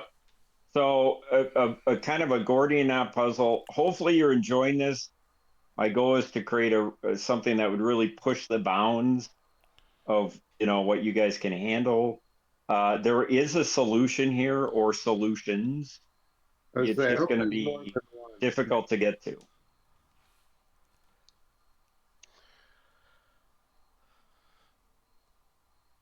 All right. Totally. Yeah. I'll leave it at that. as to what the solutions are, because I'm not seeing any. Lurk smash. I mean, Well, if it was easy, it wouldn't be fun. If it was obvious, it wouldn't be fun, right, guys? I mean, there's nuances to it, but do we go with the guard Yeah. or do we escape? That feels like the two choices, and then If so, what do we do? Well, I mean, you got to think about a win-win for everybody too. The other thing to reflect on is, whatever decisions you make, there's always the random roll of dice, right? Totally. So if you have any questions in the intervening week, feel free to give me a call, text, chat, email. Otherwise, I would just suggest you come up with some consensus, come up with a plan, we'll play it out and hope to God it works. You know, there's no way there's going to be a consensus between now and next week, right? Well, I'm I mean, Yeah, you know, wishful thinking. yeah. it's gonna be some peace talk. All right, guys. All Love right, you thanks, all. Martin. Nice All right. door. I Night, think Yeah. Henderson, now. Henderson, stay on for a second, please. Come on. All right. I need your So- which email address should I send stuff Do I to? still sound off? No, you're fine now. I don't know what did you do to fix it. Well, I restarted Discord. I think, never mind. It doesn't matter. I think I was actually, my sound was actually on the wrong monitor.